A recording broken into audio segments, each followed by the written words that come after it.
আসসালামু আলাইকুম। আমাদের কালকে কালকে না পরশুদিন এআই পরীক্ষার সিলেবাস আমাদের মোটামুটি আমরা যারা পিছনের 3টা সেকশনে ক্লাস করছি তাদের সেম ফ্যাকাল্টি, তারা আমাদের এইটুকুই পড়াইছে। এখন সামনের দিকে কি পড়াইছে তারা যদি কিছু এর থেকেও বেশি থাকে ওইটা জানাবে আমারে, ওইটা দেখবো আমি। আমাদের পড়াইছিল এই যে হিল ক্লাইম্বিং, এটা হচ্ছে থিওরি থাকবে এটা থেকে। প্রবাবিলিটি ইন এআই, এটার মধ্যে দুই টাইপের ম্যাথ আছে, একটা হচ্ছে নাইভ বেস থিওরিয়াম আর একটা হচ্ছে বায়াসিয়ান নেটওয়ার্ক। তারপরে সিএসপি কনস্ট্যান্ট স্যাটিসফ্যাকশন প্রবলেম, এটার মধ্যে কয়েক ধরনের ম্যাথ আছে। কি বলে ওই যে ব্যাক ট্রেকিং, ফরওয়ার্ড চেকিং আর হচ্ছে কনস্ট্যান্ট প্রপাগেশন অ্যালগরিদম, তিনটা। আরেকটা হচ্ছে জেনেটিক অ্যালগরিদম, যেইটার থেকে সবচেয়ে বেশি মার্কের কোশ্চেন আসবে আমাদের। অলমোস্ট 20 বা মানে 17 to 20 মার্ক আসবে এই চ্যাপ্টার থেকে, যতটুকু শুনলাম। এই চারটাই আমাদের মেইন টপিক। তো এখন আমরা একদিক থেকে শুরু করি। হিল ক্লাইম্বিং এর যে থিওরি, তো এটা তো আমার বোঝানোর মতো তেমন কিছু নাই। এটা জাস্ট হইতেছে মেইন পার্টগুলো দেখে গেলেই হবে যে হিল ক্লাইম্বিং কি, তারপরে হিল ক্লাইম্বিং কিভাবে কাজ করে, হিল ক্লাইম্বিং এর কিছু কিছু প্রবলেম আছে, যেমন টাইপ অফ হিল ক্লাইম্বিং, এখানে 3 টাইপের হিল ক্লাইম্বিং হয়। আর একটা হচ্ছে যে এই হিল ক্লাইম্বিং এর যে প্রবলেমগুলো এগুলো সলভ করার জন্য কিছু ইয়ে আছে। যেমন হিল ক্লাইম্বিং এ কিছু প্রবলেম আছে, একটা হইতেছে গিয়ে যে প্ল্যাটিউ, যে কোনো জায়গায় থাইমা যায়, হয় ফ্ল্যাট অবস্থায় পাইলে ওইখান থেকে সামনে আগানোর মতো কোনো দিক দিশা পায় না, এই জন্য ডানে বামে যাওয়া লাগে। তারপরে হচ্ছে লোকাল মিনিমাম পজিশনে গিয়ে এই মনে করে যে হ্যাঁ এটাই সবচেয়ে ভালো, তো সামনের দিকে আর আগানোর চেষ্টা করে না। তো এই রকমের বেশ কিছু প্রবলেম আছে, যেমন এই যে লোকাল ম্যাক্সিমাম, তারপর হচ্ছে প্ল্যাটিউ আর হচ্ছে রিজিড, এই প্রবলেমগুলো সলভ করার জন্য আবার কিছু ইয়ে আছে, উইকনেসগুলো ওভারকাম করার জন্য, যেমন র্যান্ডম রিস্টার্ট, তারপরে সিমুলেটেড অ্যানালিং। এইসব প্রবলেম সলভ করব কিভাবে, প্রবলেমগুলোরে আইডেন্টিফাই করব কিভাবে, কোন সময় কোন প্রবলেমটা হইতে পারে, এগুলো জাস্ট একটু দেখে গেলেই হবে। এটা খুব বেশি বড় না, স্লাইড 17 পেজের একটা স্লাইড, সব কিছু পড়াও লাগবে না, মেইন পার্ট দু একটা ধইরা পড়লেই হইল। এটাতে আমরা না গেলাম। আমরা এখন জেনেটিক অ্যালগরিদম শুরু করি। কেউ যদি কোনো কিছু না বুঝে ক্লাসের মধ্যে এইখানেই জিজ্ঞেস করবা। ক্লাসে উপস্থিত না থাইকা পরবর্তীতে আইয়া যদি কেউ বলে যে হ্যাঁ আমি এটা বুঝি নাই, তাহলে ভাই আমার পক্ষে আর দেখানো সম্ভব না। আচ্ছা, জেনেটিক অ্যালগরিদম। এই জেনেটিক অ্যালগরিদমটা মেইনলি মানে যেসব প্রবলেম সলভ করে ওইগুলো হইতেছে, যেমন হইতেছে আমাদের একটা প্রবলেম আছে যে অ্যান কুইন প্রবলেম। এটা নিয়ে আমরা সবাই পড়ছি। অ্যান কুইন প্রবলেমটা কি? অ্যান কুইন প্রবলেম হইতেছে যে কোনো একটা দাবা দাবার বোর্ডের মধ্যে আমি মাল্টিপল কুইন বা হচ্ছে মন্ত্রী, যেটারে বলে মন্ত্রী বা কুইন যেটাই আছে ওইটা বসাবো, কিন্তু মানে আমাদের কন্ডিশন হচ্ছে যে মন্ত্রীগুলো স্বাভাবিক অবস্থায় একটা মন্ত্রীর যতটুকু রাস্তা আছে ওই রাস্তার উপর বেস করে পরবর্তী মন্ত্রীটা বসাইতে হবে, যেন একটা আর একটারে অ্যাটাক না করে এইভাবে। তার মানে কি, ডায়াগোনালি বসানো যাবে না, সেম রোতে বা সেম কলামে বসানো যাবে না। এগুলো হচ্ছে আমাদের কনস্ট্রেন্ট বা হচ্ছে কি বলে রুলস, কন্ডিশন। এখন এই কন্ডিশনগুলো যদি আমি ইয়ে করতে যাই, মানে কন্ডিশনের উপর বেস করে যদি আমি কাজ করতে যাই, তখন আমাদের কিছু কিছু জিনিস দেখা লাগে। যেমন এই যে সিএসপির মধ্যে যেই 3-4টা জিনিস আমরা দেখছিলাম, back tracking, forward checking, constant propagation, এই রকমের ব্যাক ট্র্যাকিং দিয়ে সবগুলোই করা যায়। কিন্তু কাহিনী হচ্ছে ব্যাক ট্র্যাকিং দিয়ে যখন আমরা কোনো একটা জিনিসটা সলভ করি, তখন দেখা যায় যে জিনিসটা অনেক বেশি বড় হয়ে যায়, অনেক সময় সাপেক্ষ জিনিস হয়। তো এত বড় বা এত সময় সাপেক্ষ জিনিস মানে টাইম কনজিউমিং করা কোনো একটা ঝামেলা হয়ে যায়। তো এইসব জিনিস ওভারকাম করার জন্য এই জেনেটিক অ্যালগরিদমটা আছে। এই জেনেটিক অ্যালগরিদমে কিছু কিছু ইয়ে আছে, তার স্টেপ আছে, এইসব স্টেপগুলো ফলো করে সে ইজিলি একটা ভালো আউটকাম দিতে পারে। তবে ওই আউটকামটা পারফেক্ট আউটকাম হয় না, তবে পারফেক্ট আউটকাম না হলেও পারফেক্টের কাছাকাছি হয়। আচ্ছা, এখন কিভাবে কাজ করে, এটার কয়েকটা স্টেপ আছে। ফার্স্টের স্টেপ হইতেছে গিয়ে আমাদের ইনিশিয়াল পপুলেশন। ইনিশিয়াল পপুলেশন মানে হচ্ছে গিয়ে কিছু ক্রোমোজোম সিলেক্ট করা। আচ্ছা, এইটা আমরা আগে শুরুতে এটা দেখা যাই, পরবর্তীতে একটা ম্যাথ দেখাবো। আচ্ছা, এখানে দিচ্ছে ক্রোমোজোম রিপ্রেজেন্টেশন। ক্রোমোজোম রিপ্রেজেন্টেশন বলতে কি, ক্রোমোজোম এইভাবে থাকতে পারে, বিভিন্ন টাইপের থাকতে পারে, যেমন বাইনারি এনকোডিং। বাইনারি এনকোডিং মানে 0 1 0 1 থাকতে পারে। তারপরে রিয়েল ভ্যালু মানে কি, যে কোনো ধরনের ভ্যালু, 1.1 1 2 3 4 5 6 এগুলোর পয়েন্ট ভ্যালু সহ সব কিছুই থাকতে পারে। আরেকটা হচ্ছে পারমোটেশন এনকোডিং। এগুলো হচ্ছে এবিসিডি, মানে হচ্ছে কোনো ধরনের সিকোয়েন্স বা অর্ডার সিকোয়েন্স দিয়ে বুঝাইতেছে। এখন এটা এবিসিডি হইতে পারে, তারপরে বাংলা যদি চিন্তা করি স্বরে ও স্বরে ক খ এইগুলোও হতে পারে, যা ইচ্ছা এইভাবে। মেন কথা হচ্ছে একটা সিকোয়েন্স ফলো করব, রোমান সংখ্যায় 1 2 3 4 এগুলোও হতে পারে। আচ্ছা, তারপরে কি ফিটনেস ফাংশন ডিজাইন। এখন আমরা যেই প্রবলেমটার জন্য করতেছি, মানে সলভ করার চেষ্টা করতেছি, আমরা সর্বপ্রথম দেখব যে ওই প্রবলেমের সর্বোচ্চ ফিটনেস ফাংশন কত। ফিটনেস ফাংশন বলতে কি, ফিটনেস ফাংশন মানে হইতেছে গিয়ে কোনো একটা প্রবলেমের ওই সর্বোচ্চ কত ধরনের বা কত টাইপের অ্যান্সার হইতে পারে। এখন আমরা যদি চিন্তা করি যে একটা 5 কুইন বা 4 কুইন বা 8 কুইনের একটা প্রবলেম, ওই প্রবলেমটা সলভ করতে আমি টোটাল 8 কুইনের একটা প্রবলেম সলভ করতে হলে টোটাল 28টা উপায় আছে সলভ করার জন্য, বা 28টা আলাদা আলাদা মুভ আছে, ঘর আছে। তো এই রকমের আমরা আমরা চিন্তা করবো যে এখানে ফিটনেস ফাংশন দিয়ে বোঝায় যে আমাদের যেই ইনিশিয়াল পপুলেশন বা ইনিশিয়াল যেই ভ্যালুটা নিচ্ছি আমরা, ওই ভ্যালুটায় সর্বোচ্চ কয়টা করতে পারে, মানে অ্যাটাকিং পেয়ার বাদ দিয়া সর্বোচ্চ কয়টা ফিটনেস ফাংশন সে ইউজ করতে পারতেছে। আচ্ছা, এখন অ্যাটাকিং পেয়ার জিনিসটা আবার কি? অ্যাটাকিং পেয়ার বুঝতে হবে। অ্যাটাকিং পেয়ার মানে হচ্ছে যে আমি ইনিশিয়াল যে পপুলেশনটা নিছি ওইটা তো আমি নিজে থেকে বা যে কোনো একটা র্যান্ডমলি জেনারেট করে নিছি। এখন এই র্যান্ডম জেনারেটেড কোনো একটা ভ্যালু, ওইটার মধ্যে যে আমাদের কন্ডিশনটা ফলো করা থাকবে তার তো কোনো গ্যারান্টি নেই। কন্ডিশন হয়েছে কি, ওই যে বলছিলাম যে হয় ডান মানে কি বল, রো বরাবর থাকতে পারবে না, অথবা কন্ডিশন বরাবর থাকতে পারবে না, এবং ডায়াগোনাল বরাবরও থাকতে পারবে না। এখন এই তিনটার মধ্যে থেকে যে কোনো একটাও যদি কোনো সময় মিলা যায়, তাহলে ওই জিনিসটাকে বলা হয় অ্যাটাকিং পেয়ার। এখন অ্যাটাকিং পেয়ার আছে যেই ভ্যালুতে, মানে যেই পপুলেশনের মধ্যে অ্যাটাকিং পেয়ার থাকবে যত বেশি, আমাদের ওইটা তত বেশি দুর্বল। আচ্ছা, এখন অ্যাটাকিং পেয়ার আর ফিটনেস ফাংশনের মধ্যকার জিনিসটা হইতেছে যে টোটাল ফিটনেস ফাংশন যেটা ম্যাক্স ফিটনেস, ওই ম্যাক্স ফিটনেস থেকে যদি আমরা আমাদের টোটাল অ্যাটাকিং পেয়ার বাদ দিই, তাহলে যেটা পাবো ওইটা হচ্ছে ওই পপুলেশনের ফিটনেস ফাংশন বা ওই পপুলেশনের ফিটনেস ভ্যালু। এটা হচ্ছে কাহিনী। এখন এই যে এইখানে ফিটনেস ল্যান্ডস্কেপ, এটা খুব একটা জরুরি না, আমাদের দেখা লাগবে না। কারো যদি ইচ্ছা হয় নিজে নিজে এটা দেখে নিতে পারে, সমস্যা নাই, দেওয়া লাগতেছে না। এখন এই যে ফিটনেসগুলো যে আমরা ফিটনেস ফাংশনগুলো ইউজ করতেছি, ইউজ করে আমরা যে মানে মাল্টিপল যে পপুলেশনগুলো পাইছিলাম, ইনিশিয়াল পপুলেশন, এই ইনিশিয়াল পপুলেশন থেকে আমরা তো সবগুলো নিয়ে কাজ করতে পারবো না। আমাদের ইনিশিয়াল পপুলেশন থেকে যে কোনো দুইটা নিয়ে কাজ করা হয় সবসময়, মিনিমাম মানে ম্যাক্সিমাম দুইটা নিয়ে আমি কাজ করতে পারবো। কিন্তু ইনিশিয়াল পপুলেশন হইতে পারে 5টা 10টা 20টা 100টা, ইচ্ছা মতো। এখন মনে করি আমার কাছে 10টা ইনিশিয়াল পপুলেশন আছে, তা আমি কি করব, এই 10টা ইনিশিয়াল পপুলেশনের প্রত্যেকটার জন্য দেখব যে তাদের ফিটনেস কত করে। তো এখন ম্যাক্স ফিটনেস 28 যদি হয়, 8 কুইন প্রবলেমের জন্য বলতেছি, ম্যাক্স ফিটনেস যদি 28 হয়, আর আমাদের এই ইনিশিয়াল পপুলেশনের যে ভ্যালুগুলো আছে সবগুলোর যদি একটা একটা করে, যেমন ধরা হয় 26 25 24 23 22 21, তারপরে 26 আবার 25 27, এরকম হইলো অনেকগুলো। এই রকমের 10টার মধ্যে থেকে দেখবো যে সবচেয়ে বেশি ইনিশিয়াল পপুলেশন যেই ভ্যালুগুলার, মানে যেই পপুলেশনগুলার, ওই তার মধ্যে থেকে আমি ফার্স্ট দুইটারে নিব। এটা এখন এইগুলো কিভাবে সিলেক্ট করবো আমরা, ওই যে বললাম যে টোটাল অ্যাটাকিং পেয়ার দেখবো, অ্যাটাকিং পেয়ার যে যতগুলো থাকবে ম্যাক্স ফিটনেস থেকে অ্যাটাকিং পেয়ারটা বাদ দিলে যেটা থাকে ওটা হচ্ছে ওই পপুলেশনের ফিটনেস। এখন ওই পপুলেশনের ফিটনেস ম্যাক্স ফিটনেসের যত কাছাকাছি থাকবে, বুঝতে হবে যে হ্যাঁ এইটা তত বেশি ভালো। এখন ওই সিলেকশন প্রসেস আমরা বেশ কিছু উপায় করতে পারি। যে এই সিলেকশন প্রসেস হয় আবার বেশ কিছু সিস্টেমে, যেমন হচ্ছে আমরা যে ওই যে এই যে একটা হচ্ছে রোল অ্যাট হুইল সেকশন বা রোল অ্যাট হুইল সিলেকশন। আচ্ছা, রোল অ্যাট হুইল সিলেকশন কীভাবে আমরা এইটার মধ্যে আর কি ওই ধরনের সিস্টেমটা আর কি ফলো করে না কেউ। যেমন ওই যে যেটা বললাম যে ম্যাক্স ফিটনেস দেখা, যে ম্যাক্স ফিটনেসের সবার চেয়ে ভালো যেটা ওইটারে ইউজ করবো, ওইভাবে ইউজ করে না। এখানে কি করে, আমাদের যতগুলা ভ্যালু আছে সবগুলারে এইখানে একটা রোলেট আকারে সাজায়, সাজানোর পরে যখন আমরা রোলেটটা স্পিন করি, স্পিন করার পরে যেই পজিশনে যায় থামবে, ওইটারেই আমরা একটা ক্রোমোজোম হিসেবে সিলেক্ট করব। তো এইটাতে একটা প্রবলেম আছে, তো আমাদের মিনিমাম লাগে কয়টা, দুইটা লাগে না? এখন দুইটা যখন লাগবে, তার মানে কি দুইটার জন্য আমার দুইবার স্পিন করা লাগবে। এখন এমন হইতে পারে কখনো যে আমি একবার স্পিন করার পরে যেই ভ্যালুটা পাইছি, সেকেন্ড টাইম স্পিন করার পরেও সেম ভ্যালুটাই পাইছি। তার মানে তখন আমার ওই ইয়ার মধ্যে ভ্যারিয়েন্স বা ভ্যারিয়েশন থাকতেছে না কোনো। পপুলেশন দুইটা যদি সেম হয়ে যায় তাহলে কোনো ধরনের ভ্যারিয়েশন থাকতেছে না, তো এইটা একটা সমস্যা। এই প্রবলেমটারে ওভারকাম করার জন্য আসছে পরের প্রবলেমটা, ওইটা হচ্ছে গিয়ে স্টকিস্টিক ইউনিভার্সাল স্যাম্পলিং।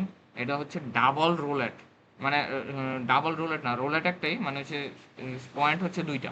আগেরটার মধ্যে পয়েন্ট ছিল কয়টা? পয়েন্ট ছিল একটা। এইটাই একবার স্পিন করলে একবার হইতো, দ্বিতীয়বার স্পিন করলে আরেকবার আসতো।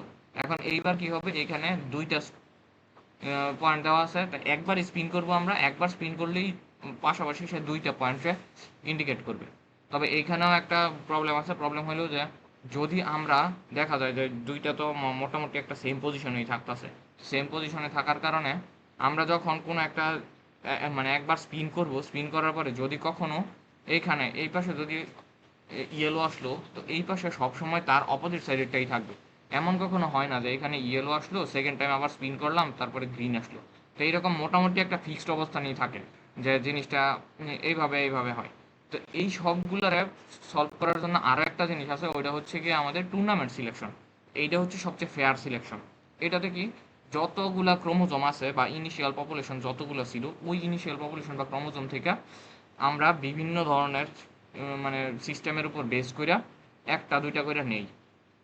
যেমন এইখানে আমরা ফার্স্টে টোটাল এখানে কয়টা ছিল, 10-12টার মতো ছিল আর কি। এই 10-12টা থেকে ক্রোমোজোমলি এখানে র্যান্ডম সিলেক্ট করে নিচে তিনটা। এই তিনটা থেকে আবার চেক করছে যে সবচেয়ে ভালো কোনটা, ওই ভালোটা সবচেয়ে এখানে নিচে। এই যে একটা প্যারেন্ট সিলেক্ট হয়েছে, সেম প্রসেসে আরও একটা প্যারেন্ট সিলেক্ট করার জন্য আমরা এটা বাদ দিয়ে দিব। এই এডারে বাদ দিয়া সেকেন্ড টাইমে আবার টুর্নামেন্ট চালাবো, চালানোর পরে যেইটা পাবো নতুন করে, ওইটা হবে আমাদের সেকেন্ড প্যারেন্ট। তো মিনিমাম দুইটা তো লাগবেই। আচ্ছা, এখন দুইটা প্যারেন্ট পেয়ে গেছি বাট আমরা। এখানে তিনটা কেন নিছে? ওই মিনিমাম দুইটা লাগবে এই জন্য? এখানে তিনটার পরিবর্তে কেউ যদি চারটা নিত তাইলেও হইতো, পাঁচটা নিত তারপরেও হইতো, এটা হচ্ছে জাস্ট র্যান্ডমলি। আমার এখানে টোটাল যতগুলো ক্রোমোজোম আছে তার মধ্যে থেকে টুর্নামেন্ট আকারে আমি নিছি।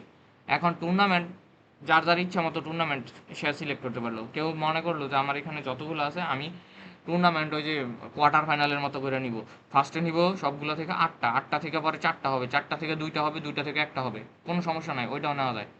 কেউ চিন্তা করলো যে আমি এই যে সবগুলো থেকে সরাসরি দুইটা চুজ করব, দুইটা থেকে একটা নিব, ওইটাও করা যায়, কোনো ব্যাপার না। এগুলো জাস্ট র্যান্ডম সিলেকশন। আচ্ছা, এখন আমাদের সিলেকশন প্রসেস ডান। এই তো এতক্ষণ পর্যন্ত যা দেখাইলাম ওইটা হচ্ছে আমাদের ফার্স্ট স্টেপ সিলেকশন প্রসেস। এই তিনটার মধ্যে থেকে যে কোনো একটা আমরা ইউজ করব, সবসময় কিন্তু তিনটা ইউজ করে না কেউ। আচ্ছা, এখন এই তিনটার মধ্যে থেকে একটা ইউজ করার পরে আমরা যাব সেকেন্ড স্টেপ, ওইটা হচ্ছে ক্রস ওভার। আচ্ছা, ক্রস ওভার কি? ক্রস ওভার মানে হইতেছে গিয়া আমরা যেই ইয়াগুলা করলাম, যে যে ভ্যালুগুলা বা প্যারেন্ট যে দুইটা ভ্যালু বের করলাম, প্যারেন্টের ক্রোমোজোম। এখন দুইটা প্যারেন্ট ক্রোমোজোম থেকে সব সময় কি দুইটা প্যারেন্ট ক্রোমোজোম সেম সেম, মানে আমাদের প্যারেন্ট ক্রোমোজোম থেকে যখন চাইল্ড ক্রোমোজোম তৈরি হয় তখন কি একটা থেকে সম্পূর্ণ অংশ আসে? অবশ্যই না। আসে কিভাবে? দুইটা থেকেই মিক্স অবস্থায় আসে। এখন এই মিক্স এক এক রকম হইতে পারে, রেশিওটা এক এক রকম হইতে পারে। কখনো এমনভাবে হইতে পারে যে আমাদের মিক্সের রেশিও যে 50-50 হইলো, একটা ফার্স্ট প্যারেন্ট থেকে আসলো অর্ধেক, সেকেন্ড প্যারেন্ট থেকে আসলো অর্ধেক। অথবা এমন হইতে পারে যে ফার্স্ট প্যারেন্ট থেকে আসলো বেশি অংশ, সেকেন্ড প্যারেন্ট থেকে আসলো কম অংশ। অথবা দুইটা থেকেই মিক্স আপ, কিছু কিছু আসলো, আবার চেঞ্জও হইতে পারে। তো এই রকমের এইগুলারে বলা হয় ক্রস ওভার, বা একটার সাথে আরেকটার মিক্স আপ করা।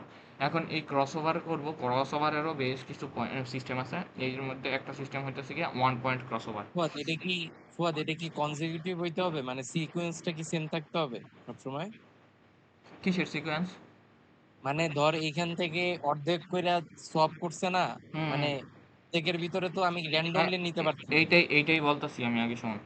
এই যে এইখানে ওয়ান পয়েন্ট ক্রস ওভার, এটা একটা স্টেপ বা এটা একটা সিস্টেম। এই ওয়ান পয়েন্ট ক্রস ওভার মানে হইতেছে ক্রোম দুইটা ক্রোমোজোমরে আমরা পাশাপাশি রাখার পরে একটা জায়গায় কাট করব, একটা জায়গায় কাট করার পরে ফার্স্টের অংশ, মানে ফার্স্ট ক্রোমোজোমের ফার্স্ট পার্ট এবং সেকেন্ড ক্রোমোজোমের সেকেন্ড পার্ট এইভাবে নিব। এটা হচ্ছে ওয়ান পয়েন্ট ক্রোমোজোম। এখন তুই যেটা বলতে চাইতেছ যে এটার জন্য দেখ পরেরটা আমরা এইভাবেও নিতে পারি। এই যে এটা হচ্ছে multi point crossover. Multi point ক্রসওভারের মধ্যে আমি মাল্টিপল জায়গায় কাট করছি, মাল্টিপল জায়গায় কাট করার পরে এইখান থেকে একটা নিছি, এইখান থেকে পরেরটা নিছি, পরেরটা আবার এইখান থেকে নিছি।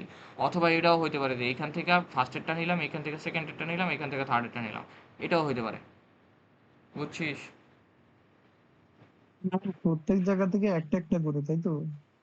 মেন কথা হইতেছে যে ক্রস ওভার করার সময় আমার দুইটারে মিক্স আপ করাইতে হবে। মিক্স আপ করতে হইলে আমার যা ইচ্ছা ওই যেভাবে ইচ্ছা করতে পারবো। আমার স্টেপগুলো ফলো করা লাগবে। মেন কথা কোনটা করতেছি আমি বা কোনটা ইউজ করতেছি ওইটা আমার দেখা বুঝাই দিতে হবে যে হ্যাঁ আমি এটা করতেছি, এইভাবেই। তো যেমন এইখানে আমরা দুইটারে একটা সেম পজিশনে কাট করছি, সেম পজিশনে যদি কাট না করি তাইলে তো দুইটা সমান হইতেছে না। তো এইখানে সেম পজিশনে কাট করার পরে আমি এইটা থেকে অর্ধেক বাকি এইটা থেকে অর্ধেক নিতে পারতেছি ইজিলি, আমার সমান থাকতেছে। তা আমি যদি চিন্তা করি যে এইখান থেকে আমি কাটলাম এই পজিশনে আর এইখান থেকে কাটলাম আমি এই পজিশনে, তাহলে তো আমার মাঝখানে দুইটা জিনিস বাদ হয়ে যেতেছে। কিন্তু ওইটা তো করা যাবে না, আমার দুইটা ওয়ান পয়েন্ট ক্রসওভার মানে একটা পজিশনে কাট করব, এই একটা পজিশনে কাট করার পরে এইটার একটা আর বাকি সেকেন্ডের আরেকটা পার্ট নিব, এইভাবে নিব। এই যে এরকমের দুইটাই নিছে, দেখ এই ফুয়াদ, ফার্স্ট অন পার্ট। পয়েন্টে অন পয়েন্টে যে কাটছে, ঠিক আছে, এইটার হুম, কম্বিনেশন তো দুইটাই ক্রিয়েট হইতে পারে, দুইটা এখানে লিখে দিছে। হ্যাঁ হ্যাঁ, দুইটাই হইতে পারে। ঠিক আছে, আর মাল্টি পয়েন্টের ক্ষেত্রে তো কম্বিনেশন অনেকগুলো হবে না? হইতে পারে, হ্যাঁ। তাহলে কি ওগুলো কি সব লিখতে হবে? তুই যেইটা নিয়ে কাজ করতেছস তুই শুধু ওইটাই লিখবি, একটা লিখবি, তুই দুইটা কেন, দুইটাও তো লেখা লাগবে না, তোর তোর শুধু একটা লিখলেই হবে। আচ্ছা। আচ্ছা, এখন সালমান তোর তারা দিয়ে দিছে যে মাল্টিতেও কয়টা কি, করে ইউজ করতে পারবে। মাল্টিতেও একটা আর ওয়ান পয়েন্টেও একটা, তাই তো? এখানে দিছে তারা যে কয়টা করে ইউজ করা যাবে বা কয়টা পসিবল ওইগুলা দেখায় দিছে। যেমন এইখান থেকে দুইটা পসিবল, এখান থেকে ফার্স্ট পার্ট, এখান থেকে সেকেন্ড পার্ট নিছি, আবার এখান থেকে ফার্স্ট পার্ট, এখান থেকে সেকেন্ড পার্ট নিছি, এইভাবে। সেম ভাবে পরেরটার জন্য এখান থেকে নিছি ফার্স্ট পার্ট, এখান থেকে নিছি সেকেন্ড পার্ট, এখান থেকে নিছি আবার থার্ড পার্ট, এই যে এইটা বানাইছি। অথবা এখান থেকে ফার্স্ট, এখান থেকে সেকেন্ড, এখান থেকে থার্ড, এইটা বানাইছি, এরকম আরও আছে। তারপরে এটারে বলা হয় ইউনিফর্ম ক্রসওভার। এইটাতে কি, এইটার মধ্যে কোনো ধরনের ফিক্সড কাটাকাটি নাই, এটার মধ্যে মেইন আমাদের দুইটা পাশাপাশি রাইখা আমরা ইচ্ছা মতো চেঞ্জ করতে পারবো। চেঞ্জ করলাম কিভাবে, যেমন এখানে জিরো আছে, এই জিরোটারে এটা দিয়ে রিপ্লেস করে দিচ্ছি, মানে এই দুইটার জায়গা পরিবর্তন করছে, তারপরে এই দুইটার জায়গা পরিবর্তন করছে। তো এই রকমের একটা আরেকটার সাথে মানে ইচ্ছা মতো 5-6টা আরে চেঞ্জ করে দিলেই হলো, এটা কোনো ধরনের ইয়া নাই, ফিক্সড অবস্থায় থাকে না, বা এটা জাস্ট নর্মালি যার যার নিজের ইচ্ছার উপর ডিপেন্ড করে এটা চেঞ্জ করা যায়। তবে আশা করি কালকে পরীক্ষায় এটা আসবে না, কারণ এটা যদি পরীক্ষায় দেয় তাহলে এক একজনের অ্যান্সার এক এক রকম হয়ে যাবে। আসলে এই দুইটার মধ্যে একটা আসতে পারে, এই দুইটার মধ্যে একটা আসার কথা। আচ্ছা, আরও একটা জিনিস আছে, ওইটা হচ্ছে মাস্কিং বা হচ্ছে, আচ্ছা ওইটা পরে দেখাই দিব না জিনিসটা কি। আচ্ছা, এখন ক্রস ওভার করার পরে, ক্রস ওভার বলতে যা বুঝলাম আমরা যে ক্রস ওভারের কারণে দুইটা ক্রোমোজোম থেকেই মিক্স আপ হইয়া নতুন একটা ক্রোমোজোম তৈরি করে, একটা চাইল্ড ক্রোমোজোম তৈরি করবে। এখন আমরা যে চাইল্ড ক্রোমোজোমটা পাইছি, এই চাইল্ড ক্রোমোজোম কি আর সেম টু সেম আমাদের বাবা মা যেটা আছে মানে প্যারেন্টেরটার থেকে যেগুলো আসছে শুধু কি ওইগুলোই থাকে? তার নিজস্ব নতুন তো কোনো বৈশিষ্ট্য থাকতে পারে, তাই না? এখন তার যে নতুন বৈশিষ্ট্যগুলো, ওই বৈশিষ্ট্যগুলো কিভাবে তৈরি হবে, ওই জিনিসটারে বলা হয় মিউটেশন। মিউটেশন মানে হইতেছে নিজস্ব পরিবর্তন যেটা। এখন আমরা চিন্তা করি যে এই যে এইখান থেকে যেই ভ্যালুগুলো আমরা পাইলাম তার মধ্যে থেকে যে কোনো একটারে আমরা চুজ করব। একটা যখন চুজ করছি, ওই একটা চুজ করার পরে আমরা এখানে করব bit flip mutation, swap mutation, এখানে মিউটেশন করব। মিউটেশনের আবার এই যে কয়েকটা ধাপ আছে, আলাদা 4টা-5টা ধাপ আছে। যেমন এটা কি bit flip mutation. Bit flip mutation কি, বিট ফ্লিপ মিউটেশনটা শুধুমাত্র ইয়ার জন্যই হয়, বাইনারির ক্ষেত্রেই হয়। বিট ফ্লিপ মিউটেশনটা সবসময় শুধু বাইনারির ক্ষেত্রে হয়, কারণ বিট ফ্লিপ করা মানে কি, আগে যেটা ছিল ওইটা থেকে পরিবর্তন করে পরেরটা তৈরি দেওয়া। এখন বিট ফ্লিপ মিউটেশনে আমরা যখন করব যে এখানে আছে 0 0 1 1 0 1 0 0, মানে এখানে যেগুলো ছিল এইটা থেকে চেঞ্জ করে আমরা এটারে বানাইছি, যে এই ওয়ানডারে ফ্লিপ করে আমরা জিরোতে কনভার্ট করে দিছি, এটারে বলা হয় বিট ফ্লিপ মিউটেশন। এখন এই সেম জিনিসটাই আমরা যখন নর্মাল ইয়ার ক্ষেত্রে চিন্তা করি, ভ্যালুর ক্ষেত্রে চিন্তা করি, তখন ওটারে বিট ফ্লিপ না বলে বলা হয় ওটারে সোয়াপ মিউটেশন। এখন এইখানে বিট ফ্লিপ বলা হয়েছে কারণ এখানে 0 আর 1 শুধু বাইনারি ছিল, আর কিছু নাই, কিন্তু এখানে তো আমাদের সবই আছে, এই জন্য এটা হচ্ছে সোয়াপ। যেমন একটা ভ্যালুরে আমরা এখানে টার্গেট করলাম, এখানে আরেকটা ভ্যালুরে টার্গেট করলাম, এই দুইটারে অল্টার চেঞ্জ করে দিব আমরা। জাস্ট এই যে এই 2 এর জায়গায় 6 চলে যাবে, 6 এর জায়গায় 2 চলে যাবে, এই যে এইটাই করছি আমরা। এটা হচ্ছে সোয়াপ মিউটেশন বলে এটারে। তারপরে আসছে কি, তারপরে আসছে স্ক্র্যাম্বল মিউটেশন। স্ক্র্যাম্বল মিউটেশন কি, স্ক্র্যাম্বল মিউটেশন হইতেছে আমরা আমাদের টোটাল যেই ভ্যালুটা আছে বা টোটাল যেই ক্রোমোজোমটা আছে, নতুন চাইল্ড ক্রোমোজোম, এই চাইল্ড ক্রোমোজোমের মাঝখান থেকে যে কোনো একটা অংশ আমরা কাট করব।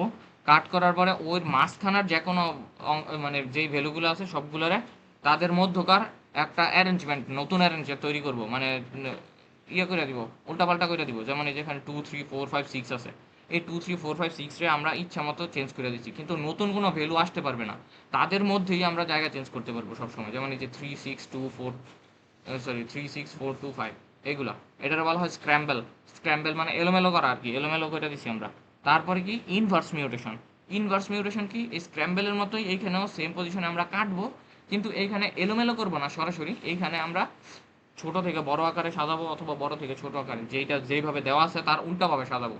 যেমন এখানে কি আছে 2 3 4 5 6 আছে, আমরা এখানে গিয়ে 6 5 4 2 4 3 2 এভাবে দিয়ে দিছি, মানে শুধু উল্টা করে দিছি আর কিছুই না। এটা হচ্ছে ইনভার্স মিউটেশন। আচ্ছা, এই এতটুকু যাওয়ার পরে এইটুকু হচ্ছে আমাদের মিউটেশন রেট পর্যন্ত গেছে। এখন মিউটেশন রেট পর্যন্ত যাওয়ার পরে যেই ভ্যালুগুলো হবে ওইটাই হচ্ছে আমাদের পার্মানেন্ট ক্রোমোজোম। ফাইনাল ক্রোমোজোম আমরা অলরেডি পেয়ে গেছি। এখন ফাইনাল ক্রোমোজোম যেটা পাইছি আমরা, এই ফাইনাল ক্রোমোজোমে আমরা দেখব যে আমাদের এই ফাইনাল ক্রোমোজোমের ক্রোমোজোম রেট মানে মিউটেশন রেটটা কত হয়েছে। এই মিউটেশন রেট ওই যে শেষ হইল, এই মিউটেশন রেট দেখবো আমরা হচ্ছে আবার ওই যে আমাদের ইনিশিয়াল পপুলেশনের সাথে কম্পেয়ার করে, অথবা হচ্ছে আমাদের ওই যে আরেকটা যেটা আছে ম্যাক্স ফিটনেসের সাথে কম্পেয়ার করে। যেমন এইটার ফিটনেস আমরা চেক করব, ফাইনালটা ফিটনেস চেক করার পরে যে ভ্যালুটা আসবে ওই ভ্যালুটারে আমরা 28-এর সাথে কম্পেয়ার করে দেখবো যে হ্যাঁ কতটুকু ভালো আসছে না খারাপ আসছে। ওইটাই আমরা জাস্ট বলে দিব যে হ্যাঁ এইটার ফিটনেস এত আর ম্যাক্স ফিটনেস এত ছিল, এটাই। এখন এই যে কনসেপ্টগুলো যে তোরকু বললাম এগুলোর উপরে কি কারো কোনো ইস্যু আছে? যদি এটা ইস্যু না থাকে আমি ম্যাথ দেখাবো একটা, ওইখানে আরো ক্লিয়ার হয়ে যাবে। ফুয়াদ, ইস্যু থাকলে প্র্যাকটিসে গেলে ওটা ঠিক হয়ে যাবে, তো আচ্ছা প্র্যাকটিসে আমি তাহলে ম্যাথেই দেখাই। আমাদের এটার উপর একটা অ্যাসাইনমেন্ট ছিল। আচ্ছা, বলছিল 8 ক্রোমোজোম প্রবলেম দেওয়া আছে, এই 8 ক্রোমোজোম প্রবলেমটারে সলভ করতে হবে। আমাদের ইনিশিয়ালি 4টা ক্রোমোজোম দেওয়া থাকবে, তার মধ্যে একটা ক্রোমোজোম হচ্ছে আমাদের নিজস্ব আইডি, রেজিস্ট্রেশন আইডি। এই যে এটা হচ্ছে আমার রেজিস্ট্রেশন আইডি দিয়ে আমরা শুরু করছি, 8টা করে লাগবে। এখন রেজিস্ট্রেশন আইডি যদি হয়, আমাদের আরেকটা কথা বলে দিছিল যে যদি কারো আইডিতে 9 অথবা 0 থাকে, 0 আর 9 তো ইউজ করা যাবে না, তো 0-রে আমরা 1 বানাই নিব, 9-এর 8 বানাই নিব, এইভাবে বলা ছিল আমাদের। এখন স্টেপ ওয়াইজ যাই আমরা শুরু থেকে। Chromosome representation. ক্রোমোজোম রিপ্রেজেন্টেশন মানে কি, ক্রোমোজোমগুলা কিভাবে রিপ্রেজেন্ট করা হয়। যেমন এইখানে আমরা দেখলাম যে এই যে এইটা হচ্ছে আমাদের ফার্স্ট একটা ক্রোমোজোম, এই ক্রোমোজোমটারে রিপ্রেজেন্ট করতে পারছি আমরা এই যে এইভাবে 1 2 3 4 5 6 7 8, এই ওয়ানে রোতে এইটা, টুতে এইটা, এইভাবে বসাবো আমরা। এখন এই ক্রোমোজোম রিপ্রেজেন্টেশন একটা না, আমাদের লাগবে কয়টা? টোটাল 4টা ক্রোমোজোম। আচ্ছা, আমরা 4টা ক্রোমোজোম নিলাম, বলে দিছিল কোশ্চেনে যে 4টা ইনিশিয়াল ক্রোমোজোম নিতে হবে। আচ্ছা, ইনিশিয়াল ক্রোমোজোম আমরা নিলাম 4টা। এখন ম্যাক্স ফিটনেস চেক করব। ম্যাক্স ফিটনেসের বললাম যে ম্যাক্স ফিটনেসের ফর্মুলা এইটা, ম্যাক্স ফিটনেসের ফর্মুলা ফুয়াদ, হচ্ছে, একটা তো আইডি দিয়ে পাইছে, আর বাকি হ্যাঁ, তিনটা কই দিয়ে বাকিগুলো আসছে? Random random random. মানে বাকিগুলা র্যান্ডম, সেগুলা কোনো নাম্বার কি রিপিট হইতে পারবে এখানে? ইচ্ছা মতো, ওইটার কোনো ম্যাটার করে না। ও আচ্ছা, এটা 1 থেকে 8 এর ভিতর থাকলেই হইছে। র্যান্ডম তো র্যান্ডমই, হ্যাঁ র্যান্ডম তো র্যান্ডম জেনারেট করবে ওইটা তো। তবে পরীক্ষার মধ্যে তো আর এইভাবে দিতে না, কারণ এইভাবে দিলে তো এক একজনের অ্যান্সার এক এক রকম, তারা দিয়েই দিবে আইডেন্টিফাই করে সরাসরি। আচ্ছা, এখন যদি আমরা দেখি পরে ম্যাক্স ফিটনেস। আচ্ছা, প্রত্যেকটা ইয়ার জন্য অ্যান কুইন প্রবলেমের জন্য ম্যাক্স ফিটনেস ক্যালকুলেশন করার একটা সিস্টেম হইতেছে গিয়া n/n-1 ডিভাইডেড বাই 2। এখন আমাদের এটা কত? n কুইন প্রবলেম বলতে এখানে 8 কুইন প্রবলেম, তার মানে কি 8 ইন্টু 7, 8-1, 8 ইন্টু 8-1 ডিভাইডেড বাই 2, তার মানে 8 ইন্টু 7 56 ডিভাইডেড বাই 2 হচ্ছে 28। এই 28 হচ্ছে আমাদের ম্যাক্স ফিটনেস। তার মানে আমরা যদি দেখি যে আমাদের 8 কুইন প্রবলেম যদি মানে সলভ করতে যাই, টোটাল আমরা 28 টাইপের বা 28 মানে 28টা আলাদা আলাদা ফিটনেস বা পাইতে মানে সলিউশন পাইতে পারি, এটা হচ্ছে মেন কথা। আচ্ছা, এখন কিভাবে আমরা ক্রোমোজোমের পেয়ার চেক করব বা অ্যাটাকিং পেয়ার আছে কিনা, বা একটা ইয়ার ওই যে পপুলেশনের ইনিশিয়াল পপুলেশন যে ক্রোমোজোমগুলো নিচ্ছি ওই ক্রোমোজোমের ফিটনেস কিভাবে ক্যালকুলেশন করব, এটা হচ্ছে সবচেয়ে ইম্পর্টেন্ট পার্ট। তবে এই জিনিসটা একটু ঝামেলাও আছে, কারণ আমাদের যতগুলো ক্রোমোজোম দেওয়া থাকবে প্রত্যেকটা ক্রোমোজোমের জন্যই এইভাবে আমাদের বক্স করে করে দেখানো লাগবে, এইটা ছাড়া অন্য কোনো ওয়ে দেখা যায় না। এইভাবে এটা কিভাবে, এই যে আমরা যে ফার্স্ট ক্রোমোজোমটা নিয়েছিলাম এটার জন্য এই যে এইটা হচ্ছে আমাদের আলাদা আলাদা কলাম নাম্বার, এটা হচ্ছে রো নাম্বার। তো আমরা বলছিলাম যে আমাদের রো নাম্বার কত, এই যে ফার্স্টে কিন্তু বলা হয়েছিল যে রো হচ্ছে 2, কলাম হচ্ছে 1, রো হচ্ছে 3, কলাম হচ্ছে 2। এইভাবে আমরা দেখবো এখানে বসাইছি কিভাবে।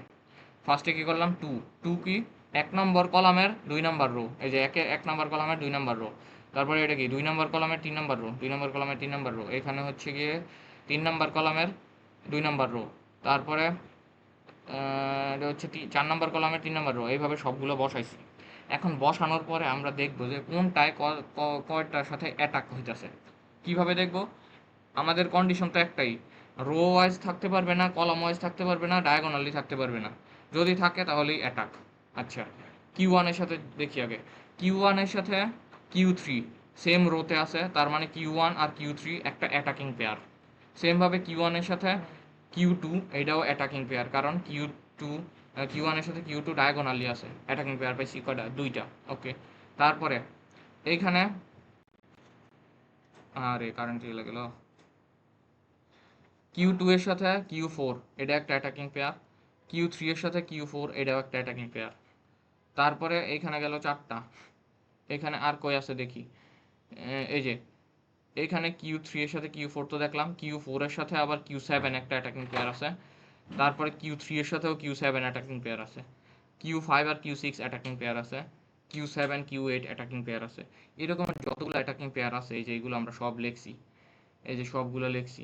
লেখার পরে আমরা এই যে একটা রিপিট করা যাবে না, লিখবো ঠিকই কিন্তু একটারে দ্বিতীয়বার রিপিট করা যাবে না।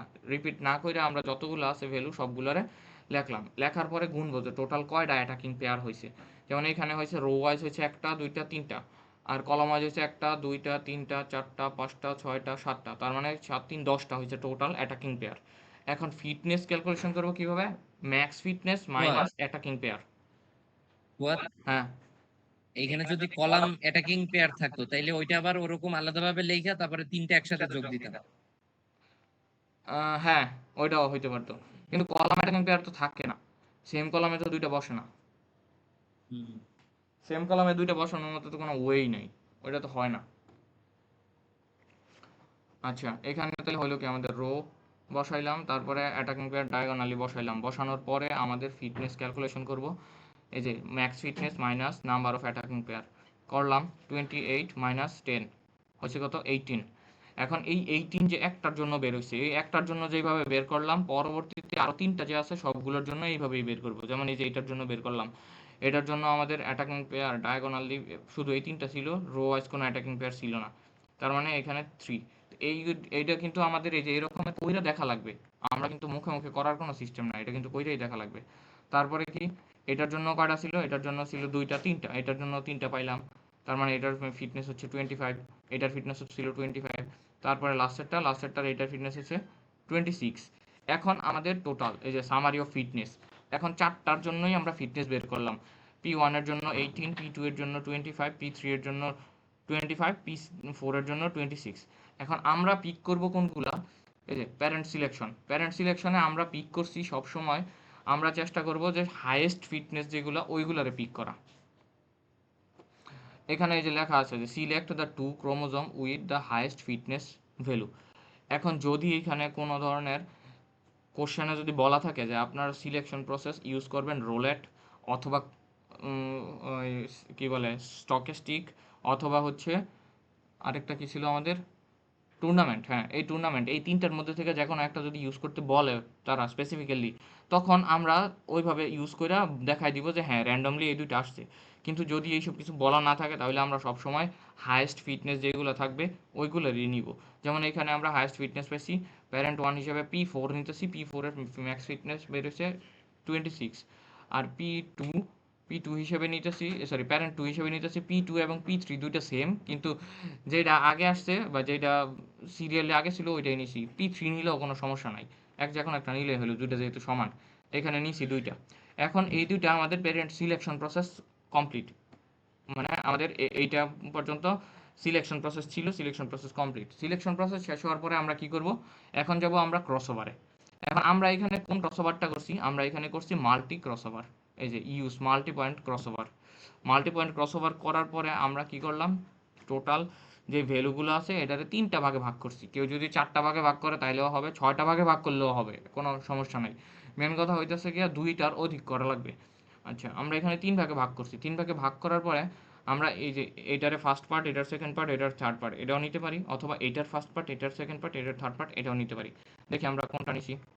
আমরা নিছি এইটা, এটার ফার্স্ট পার্ট নিছি, এটার সেকেন্ড পার্ট নিছি, আর এটার থার্ড পার্ট নিছি। এভাবে নিছি, নিয়ে আমরা বের করলাম চাইল্ড ক্রোমোজোম জেনারেশন।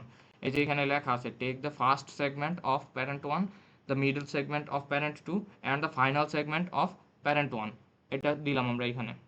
ওই জায়গায় কাটছে কেমনে, মানে ভাগ করছে কিভাবে এখানে? ভাগ করার কোনো ও নির্দিষ্ট আচ্ছা আচ্ছা, সিস্টেম বুঝছি নাই, এই যে বুঝছি। এই যে একটা দাগ দিয়ে করলাম হুম। ইচ্ছা মতো। আচ্ছা, এখানে আমরা চাইল্ড ক্রোমোজোমটা পাইলাম। এখন চাইল্ড ক্রোমোজোম পাওয়ার পরে ওই যে আবার বললাম যে চাইল্ড ক্রোমোজোম তো শুধুমাত্র প্যারেন্ট ক্রোমোজোমের কোনো রেপ্লিকা হইতে পারে না, ওইটার মধ্যে নিজস্ব কিছু বৈশিষ্ট্যও থাকতে পারে, তার মানে মিউটেশন করা লাগবে। এখন মিউটেশনের জন্য আবার বেশ কিছু সিস্টেম আছে। মিউটেশনের জন্য কি কি সিস্টেম পড়ছিলাম, bit flip, swap, scramble, inverse. তা আমরা এখানে ইউজ করছি কি স্ক্র্যাম্বল। স্ক্র্যাম্বল ইউজ করার পরে, স্ক্র্যাম্বল মানে কি, স্ক্র্যাম্বল ইউজ করার মানে হইতেছে কি মাঝখান থেকে যে কোনো একটা সেগমেন্ট আমরা আলাদা কইরা ওইটার মধ্যকার ভিতরের জিনিসগুলো রেখে শুধু উল্টাপাল্টা কইরা দিব আমাদের ইচ্ছা মতো।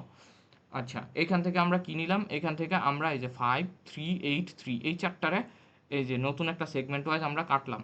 কাইটা ওইটার ভিতরকার জিনিসগুলো শুধু উল্টাপাল্টা করে চেঞ্জ করে দিলাম। তাহলে কি করলাম, এই যে 5 3 8 3 রে 8 3 5 3 বানাই দিছি। আচ্ছা, এটা যখন আমরা করলাম, করার পরে আমাদের আফটার মিউটেশন আমাদের নতুন ভ্যালু আসছে এইটা। এটা হচ্ছে আমাদের ফাইনাল অ্যান্সার। আচ্ছা, এতটুকু পর্যন্ত আমাদের ফাইনাল অ্যান্সার বলতে এইটা হচ্ছে আমাদের ফাইনাল চাইল্ড ক্রোমোজোম। আচ্ছা, চাইল্ড ক্রোমোজোমটা পাইলাম। এখন চাইল্ড ক্রোমোজোম পাওয়ার পরে আমাদের আরও কিছু কাজ করতে হবে। এখন চাইল্ড ক্রোমোজোমরে আমরা ইভ্যালুয়েট করব কিভাবে। চাইল্ড ক্রোমোজোমেরও আবার সেম আগের মতো অ্যাটাকিং পেয়ার এবং ডায়াগোনাল, মানে যতগুলো অ্যাটাকিং পেয়ার আছে ওইটা বের করব এবং ফিটনেস বের করব। এখন এই যে এটা সেইভাবে আবার আগের মতো বসাইছি, বসানোর পরে আমরা এটার মধ্যে চেক করব যে কয়টা অ্যাটাকিং পেয়ার আছে। এখানে টোটাল 3টা অ্যাটাকিং পেয়ার আছে, তার মানে 28 মাইনাস 3 আমাদের 25। এটা হচ্ছে আমাদের চাইল্ড ক্রোমোজোমের ফিটনেস। এখন চাইল্ড ক্রোমোজোমের ফিটনেসটা যখন আমরা পাইলাম, চাইল্ড ক্রোমোজোমের ফিটনেস পাওয়ার পরে আমাদের এই যে এটা হচ্ছে ফাইনাল চাইল্ড সলিউশন আর এটা হচ্ছে ফাইনাল ফিটনেস, এই দুটো হচ্ছে আমাদের অ্যান্সার। আর পরবর্তীতে আমরা এই যে এখানে আবার বলে দিছি, আমাদের কোশ্চেনটা এমন ছিল যে এটা কি পারফেক্ট সলিউশন, যদি পারফেক্ট সলিউশন হয় তাহলে বলো, এবং পারফেক্ট সলিউশন যদি না হয় তাহলে কেন পারফেক্ট সলিউশন না ওইটা বলো। বলছিল, এই যে এখানে আমরা বললাম যে না, এটা কোনো পারফেক্ট সলিউশন না। কেন না? কারণ পারফেক্ট সলিউশন হইতে হলে অ্যাটাকিং পেয়ার 0 হইতে হয়, ম্যাক্স ফিটনেস মানে ফিটনেস 28 বা 100% হইতে হয়। কিন্তু আমাদের এখানে চাইল্ডের মধ্যে 3টা অ্যাটাকিং পেয়ার আছে এবং ফিটনেস হচ্ছে 25, সুতরাং এটাতে মাল্টিপল কনফ্লিক্ট স্টিল এক্সিস্ট, মানে হইতেছে এখানে মাল্টিপল প্রবলেম এখনো আছে বা অ্যাটাকিং আছে, যেই কারণে এটারে আমরা কোনো ইয়া বলতে পারি না, মানে পারফেক্ট সলিউশন বলতে পারি না। এটাই বলে দিচ্ছি যে পারফেক্ট সলিউশন হইলে একরকম স্টেটমেন্ট, পারফেক্ট সলিউশন না হলে আরেক রকম স্টেটমেন্ট। পরে আবার এটাই টোটালটার একটা সামারাইজ করে দিচ্ছে, শেষ এইটুকুই। মেন কথা হইতেছে কি স্টেপ বাই স্টেপ আমাদের মনে রাখা লাগবে কোনটার পরে কোনটাতে যাইতেছি আমরা, কিভাবে কাজ করতেছি। আর কোশ্চেনে যদি সরাসরি কোনো টেকনিকের কথা উল্লেখ করা থাকে তাহলে তো আমরা ওই টেকনিকটা ইউজ করতে পারবো। যেমন ফার্স্টের থেকে যদি আমরা আসি, এখানে আমরা ক্রোমোজোম সিলেক্ট করছি। ক্রোমোজোম ইনিশিয়াল পপুলেশন তো দেওয়াই ছিল, এটার জন্য কোনো নাই।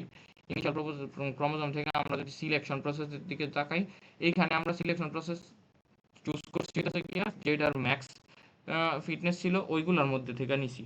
কিন্তু আমরা এখানে যদি বলা থাকতো যে নর্মালি টুর্নামেন্ট ইউজ করো অথবা রোলেট ইউজ করো অথবা স্টকেস্টিক ইউনিভার্সাল ইউজ করো, তখন আমরা ওইগুলো ইউজ করতাম, ওইগুলো ইউজ করে র্যান্ডমলি পিক করতাম। তাইলে আর আমাদের এইভাবে ইয়ে করা লাগতো না, ম্যাক্স ফিটনেস ক্যালকুলেশন কইরা বের করা লাগতো না, সরাসরি একবারে শেষে গিয়ে করতাম। আচ্ছা, সেম ভাবে যদি আমাদের সেকেন্ডে বলতো যে হ্যাঁ এখন প্যারেন্ট সিলেকশনের জন্য তোমরা যে কোনো একটা ইউজ করবা। আচ্ছা, যাই হোক, সিলেকশন প্রসেসরটাই তো মাত্র বললাম যে আমরা সিলেকশন প্রসেস তোমরা এইভাবে এই স্টকেস্টিক অথবা রোলেট এইভাবে ইউজ করো, তাইলে আমরা এটা ইউজ করলাম। তারপর যদি বলে ক্রসওভার, আমরা এখানে মাল্টি পয়েন্ট ক্রসওভার করছি। যদি বলে যে 1 পয়েন্ট ক্রসওভার করো, অথবা আরেকটা কি যেন ছিল, ইউনিফর্ম ক্রসওভার করা। ইউনিফর্ম ক্রসওভার মানে ইচ্ছা মতো যে কোনো জায়গা থেকে চেঞ্জ করা, এটা যদি করতে বলে তাহলে করো। অথবা যদি বলে যে মিউটেশন করো, মিউটেশনের মধ্যে ইচ্ছা মতো স্ক্র্যাম্বল করছি আমরা এখানে, যদি স্ক্র্যাম্বলের পরিবর্তে বলা থাকতো বিট ফ্লিপ করো অথবা সোয়াপ করো অথবা ইনভার্স করো, তখন আমাদের ওইটাই করা লাগতো। যেহেতু স্পেসিফিকভাবে বলা ছিল না, আমরা আমাদের ইচ্ছা মতো ধরে স্ক্র্যাম্বলটা করছি এখানে। তো এইরকম করেই যদি স্পেসিফাই করা থাকে তখন আমরা ওইগুলো ইউজ করব, স্পেসিফাই করা না থাকলে যা আছে তাই ইউজ করব। বুঝতে পারছি? আচ্ছা ফুয়াদ, এইখানে যদি বিট ফ্লিপ তো করার কথা বলবে না, কারণ এখানে তো বাইনারিতে দেওয়া নাই। আর যদি এক একটা বাইনারিতে নিই তাহলে তো অনেক বড় হয়ে যাবে। না না, তাইলে তো বলবেই না, তাইলে তো স্বাভাবিক বিষয়। আচ্ছা আচ্ছা।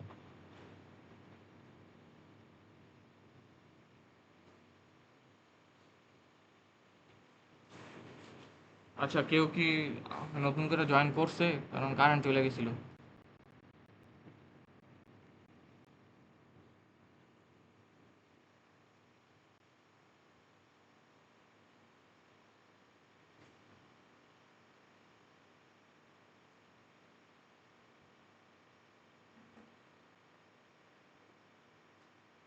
আচ্ছা, আরেকটা জিনিস, ওই যে আমরা ইউনিফর্ম ক্রসওভার যেটা পড়লাম না, এই ইউনিফর্ম ক্রসওভারের মধ্যে একটা জিনিস আমাদের স্পেসিফাই করে দেওয়া থাকতে পারে।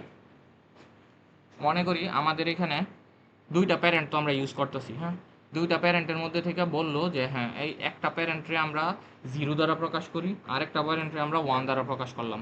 প্যারেন্টের সবগুলো ভ্যালুরে আমরা 0 দ্বারা প্রকাশ করলাম এবং আরেকটারে 1 দ্বারা প্রকাশ করলাম, লাইক এস এই যে এইটা, এই প্যারেন্টরে আমরা বলবো 0, এই প্যারেন্টরে বলবো 1। এখন আমাদের ইউনিফর্ম ক্রসওভারে আমাদের বইলা দিল যে হ্যাঁ আপনাদের ইউনিফর্ম ক্রসওভার করতে হবে এবং ক্রসওভারের ফরমেশনটা আমরা দিয়ে দিলাম যে 0 1 0 0 1 1 0 0 1, এভাবে দিয়ে দিল তারা। তখন আমরা কি করব? 0 0 1 1 মানে কি? এই ফার্স্টের 0 মানে হইতেছে গিয়া আমাদের ফার্স্ট প্যারেন্টের ফার্স্ট ভ্যালু, পরে 1 মানে হইতেছে গিয়া সেকেন্ড কলামের সেকেন্ড প্যারেন্টের সেকেন্ড ভ্যালু, তারপরে থার্ড যদি আবার 0 থাকে, 0 থাকলে হবে ফার্স্ট প্যারেন্টের থার্ড ভ্যালু, তারপরে যদি আবার 1 থাকে তাহলে হবে ওইটা সেকেন্ড প্যারেন্টের ফোর্থ ভ্যালু। এইভাবে যদি আমাদের বলে যে হ্যাঁ আপনাদের এখানে ইয়া করবো ওই ইউনিফর্ম ক্রসওভার করবেন এবং ফরমেশন আমি দিয়ে দিলাম, তখন ওইভাবে আমরা করতে হবে যে কোনটা 0 আর 1 দিয়ে বুঝে বুঝে করতে হবে। এই জিনিসটারে বলা হয় মাস্কিং। এই যে এই প্যারেন্টগুলোরে আমি মাস্কিং করে 0 আর 1-এ কনভার্ট করে ফেলতেছি, 0 আর 1-এ কনভার্ট করে আমি এখানে ফরমেশনটা ইউজ করতেছি, কিন্তু লেখার সময় আমরা এই ভ্যালুগুলোই নিয়ে ইউজ করব। বুঝতে পারছি?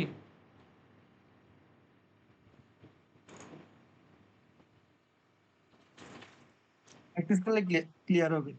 এটার তো প্র্যাকটিস আমার কাছে হাতে নাই আসলে। ফুয়াদ, মাস্কিং কি আলাদা ক্যাটাগরি নাকি না না, এটা সম্পূর্ণ ভিন্ন? ইউনিফর্মেরই একটা পার্ট। আচ্ছা এই যে এখান থেকে দেখাই যে এইখানে এইটাতে একটা ভ্যালু দেওয়া আছে, এখানে আরেকটা দেওয়া আছে, পরে এটা একটা দেওয়া আছে, এটা একটা দেওয়া আছে, দুইটা দেওয়া আছে। এই দুইটার মধ্যে থেকে আমাদের যদি বলে যে এইটারে আমরা এই প্যারেন্টরে আমরা 0 দ্বারা প্রকাশ করতে পারি আর এই প্যারেন্টরে আমরা 1 দ্বারা প্রকাশ করতে পারি। এখন আমরা বললো যে আমাদের এখানে নতুন যেই ক্রোমোজোমটা তৈরি হবে চাইল্ড ক্রোমোজোম, এই চাইল্ড ক্রোমোজোমের মধ্যে আমাদের ফরমেশন তারা দিয়েই দিছে যে ফার্স্টে হবে 0, পরে 1, পরে 0 0 1 0 1 1 0 0, এভাবে দিয়ে দিল। এখন আমরা কি করব? এই 0 ফার্স্টের 0 মানে হইতেছে এই প্যারেন্টের 0 প্যারেন্টের 0তম ভ্যালু, মানে হচ্ছে 1 নাম্বার ভ্যালু, এটা হচ্ছে এখানে বসবে। তারপরে কি, পরে 1 থাকলো, 1 মানে হইতেছে এই যে এইটারে আমরা 1 দ্বারা প্রকাশ করছিলাম, বলছিলাম যে প্যারেন্ট 2 মানে হচ্ছে 1, তার মানে প্যারেন্ট 2 এর সেকেন্ড ভ্যালুটা পজিশন যেই পজিশনে দেওয়া আছে যেটা ওই পজিশন থেকে নিব। তারপরে এইখান থেকে বলা আছে যে আমাদের এটা 1, তাহলে 1 হিসেবে আবার নিব যে এখান থেকে 1। তারপরে যদি বলা আছে 0, তার মানে 0 হচ্ছে ফোর্থ পজিশনের 0, এইভাবে নিব শুধু এটা। আচ্ছা এটার জন্য আমি প্র্যাকটিস একটা রাতে দিয়ে দিব না, খাতায় লেখা। বুঝতে পারছি সবাই? তোমার পিডিএফটা আমি দিও, তোমার পিডিএফটা আমি শেয়ার করে দেব। আচ্ছা এটা আমি দিয়ে দিব না, সমস্যা নেই। সবাই বুঝতে পারছি? জেনেটিক অ্যালগরিদম শেষ, এটার উপর আর কার কোনো ইস্যু আছে?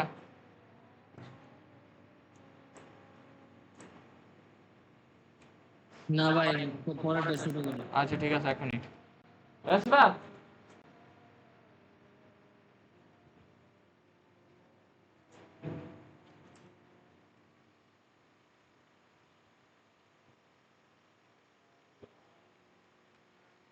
আচ্ছা এখন আমরা পরেরটাতে যাই।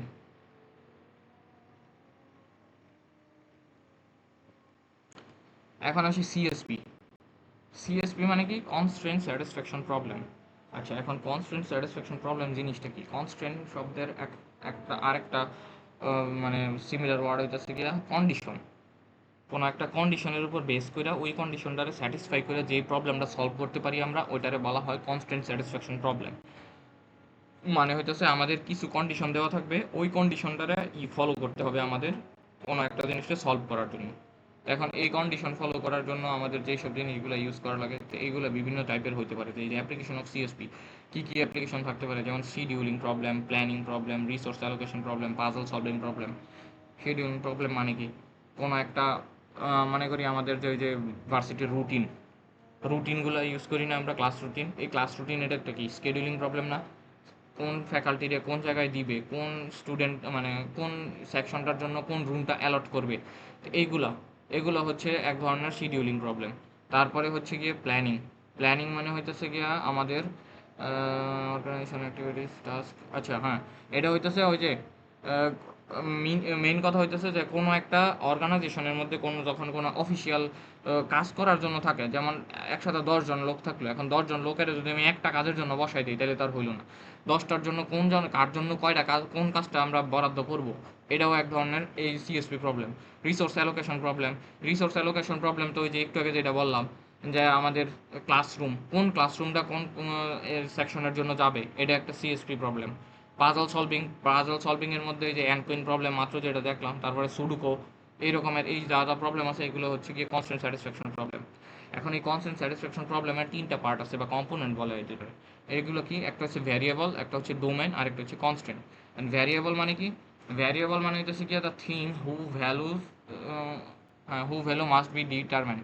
আচ্ছা, কোনো একটা ভ্যারিয়েবল হইতেছে কি যেই মানে কোনো একটা ভ্যালু যেটার মধ্যে আমরা স্টোর করি, এটাই তো ভ্যারিয়েবল, তাই না? এখন ওইটাই এইটা এখানেও ওই জিনিসটাই বুঝেছি। আর ডোমেন মানে হইতেছে কি তার পসিবল অ্যাভেলেবল আউটকামস বা পসিবল অ্যাভেলেবল ভ্যালু কী ধরনের হইতে পারে, তাই এই ধরনের এইগুলা। কনস্ট্যান্ট মানে হচ্ছে রুল বা রেস্ট্রিকশন বা হচ্ছে যা আছে ওই যে কী বলে কন্ডিশন, এইগুলা। ডোমেন টাইপ মানে হচ্ছে গিয়া finite domains, infinite domain, discrete domains, continuous domain. 4 টাইপের ডোমেন হতে পারে, কোনগুলো দিয়ে কী বোঝায় এগুলো থিওরি, এগুলো থেকে একটু ভালো করে দেখে নিও। কনস্ট্যান্ট মানে ইউনারি বাইনারি আর হচ্ছে higher order. Unary binary higher order বলতে বোঝায় কনস্ট্যান্ট বলতে এখানে হচ্ছে গিয়া কয় টাইপের কনস্ট্যান্ট হতে পারে, কন্ডিশন কী টাইপের হতে পারে। এমনও হতে পারে যে ছোট থেকে বড় শুধুমাত্র একটা, মানে ছোট থেকে বড় মানে কি, হইলো যে বললো যে এইখানে যদি আমাদের সবসময় 17 বছরের বেশি হয় তাইলেই কেবলমাত্র অ্যাপ্লিকেবল হবে, এটা একটা। বাইনারি মানে কি, দুইটা হইতে পারে, যে 17 বছরের থেকে বড় এবং 50 বছরের থেকে ছোট, এইটা হইতে পারে।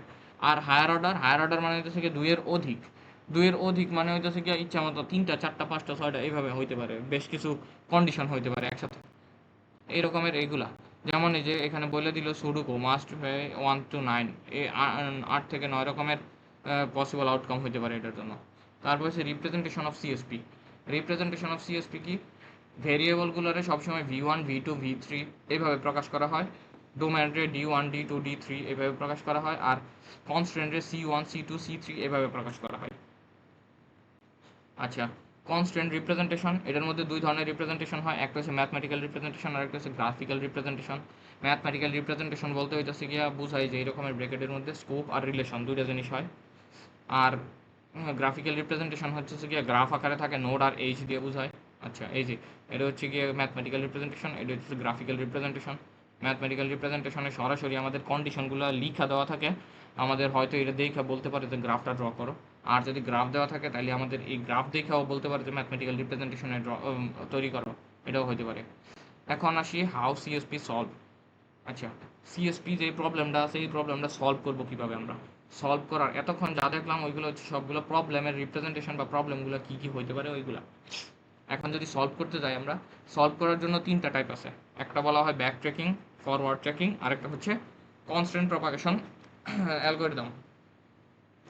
এখন ব্যাক ট্র্যাকিং মানে কি? ব্যাক ট্র্যাকিং মানে হইতেছে গিয়ে আমি ইনিশিয়ালি কোনো একটা স্টেপ ধরে ধরে নিচের দিকে যাওয়া শুরু করব, যদি দেখি যে পরবর্তী কোনো একটা জায়গায় গিয়ে আমি আটকায় গেছি, তাইলে আবার পিছনের দিকে ব্যাক করা শুরু করব। এক ধাপ পিছনে এসে আবার চেঞ্জ করে যাব, তারপরে আবার ব্যাক করলে আরও এক ধাপ পিছনে যাব নতুন করে। এইভাবে যতবার করে পিছনে যাওয়া লাগে আমরা একবার একবার করে পিছনের দিকে যাইতে থাকবো, যাই আমরা জিনিসটা সলভ করার ট্রাই করব। এটা হচ্ছে ব্যাক ট্র্যাকিং। আচ্ছা, ব্যাক ট্র্যাকিং যাওয়ার পরে হচ্ছে ফরওয়ার্ড ট্র্যাকিং। ফরওয়ার্ড ট্র্যাকিং কি? ফরওয়ার্ড ট্র্যাকিং মানে হইতেছে গিয়ে আমরা ব্যাক ট্র্যাকিংয়ের থেকে একটু আপডেট। আমরা কি করব, আমরা কোনো একটা প্রবলেম সলভ করার জন্য এক ধাপ করে আগাবো এবং তার পরবর্তী এক ধাপ শুধুমাত্র চেক করব। মানে এক ধাপ আগাইলাম, তার পরবর্তী এক ধাপ চেক করলাম যে হ্যাঁ এখানে কোনো প্রবলেম আছে কিনা। যদি দেখি পরবর্তী ধাপে কোনো প্রবলেম থাকে তাহলে আমরা ওই পরবর্তী ধাপে না যাইয়েই সলভ করে পরে অন্য দিক দিয়ে ঘুরে চলে যাব। এটা হচ্ছে ফরওয়ার্ড চেকিং। আরেকটা হচ্ছে কনস্ট্যান্ট প্রপাগেশন অ্যালগরিদম। এই কনস্ট্যান্ট প্রপাগেশন অ্যালগরিদম কি? এই দুইটা হচ্ছে ব্যাক ট্র্যাকিং আর ফরওয়ার্ড চেকিং এর থেকে আরও আপডেট। হ্যাঁ, কি করে কোনো একটা সলভ করার চেষ্টা করলে যে কোনো একটা কন্ডিশন যে আছে এই কন্ডিশনগুলো সে একটা শুরু থেকে স্টার্ট করার সাথে সাথেই চেক করবে যে সবগুলো কন্ডিশন ফুলফিল করতেছে কিনা। যদি সবগুলো কন্ডিশন ফুলফিল করে তাহলে সামনে আগাবে, যদি সবগুলো কন্ডিশন ফুলফিল না করে তাহলে অন্য রাস্তা দিয়ে সামনের দিকে আগাবে। এইভাবে দেখি আমরা ম্যাথ দেখি। এই যে ব্যাক ট্র্যাকিং এর ইয়েগুলো দেওয়া আছে, কিভাবে ব্যাকট্র্যাকিংগুলো হয়, ব্যাকট্র্যাকিংয়ের স্টেপগুলো দেওয়া আছে, তারপরে অ্যাডভান্টেজ ডিসঅ্যাডভান্টেজ দেওয়া আছে। অ্যাডভান্টেজ কী হইতে পারে, এটা ইজি, ইমপ্লিমেন্টেশন ইজি, তারপরে হইতেছে গিয়া এটাতে সবগুলা জিনিসটা একবার একবার করে চেক করতেই থাকে, কোনো সমস্যা হয় না, কোনো না কোনো যদি কোনো একটা সলিউশন থাকে তাহলে মানে ওইটা খুঁজে বের করবেই করবে। কিন্তু সমস্যা হইতেছে এটাতে সময় নেয় বেশি, তারপরে হইতেছে গিয়া এটা অনেক লং প্রসেস, তারপরে কোনো একটা জিনিস যদি অলরেডি যদি ওইটা ব্যাকওয়ার্ডে পইরা যায়, তার মানে হইতেছে কোনো একটা জিনিস অলরেডি আমাদের কনস্ট্রেন্ট ফুলফিল করে নাই, তারপরেও সে এটা দ্বিতীয়বার আবার চেক করে, সুতরাং যার কারণে ওই জিনিসটা লেন্দি হয়ে যায় বেশি। ফরওয়ার্ড চেকিংয়েরও অ্যাডভান্টেজ ডিসঅ্যাডভান্টেজ দেওয়া আছে, এগুলো একটু দেখে নিলেই হয়। আচ্ছা, কনস্ট্যান্ট প্রপাগেশন অ্যালগরিদম, এটার জন্য কিছু স্টেপ আছে। এখন এই কনস্ট্যান্ট প্রপাগেশন অ্যালগরিদমের জন্য আবার 3টা টাইপ আছে আলাদা আলাদা। একটা হচ্ছে কি নোড কনসিস্টেন্সি, আর্ক কনসিস্টেন্সি, আর একটা হচ্ছে পাথ কনসিস্টেন্সি। তার মধ্যে থেকে আমরা পড়বো যেটা, এটা হচ্ছে আর্ক কনসিস্টেন্সি বা AC3, এটাই ম্যাক্সিমাম আমাদের পড়ানোর জন্য হয়। আচ্ছা, এখন যদি আমরা দেখি নোড কনসিস্টেন্সি কি, নোড কনসিস্টেন্সি মানে হইতেছে গিয়া ভ্যারিয়েবল, এই যে আমাদের একটা ভ্যারিয়েবল দেওয়া আছে, ওই ভ্যারিয়েবলের সাপেক্ষে ডোমেনগুলো দেওয়া আছে এবং কনস্ট্যান্ট দেওয়া আছে, 3টা জিনিস দেওয়া আছে।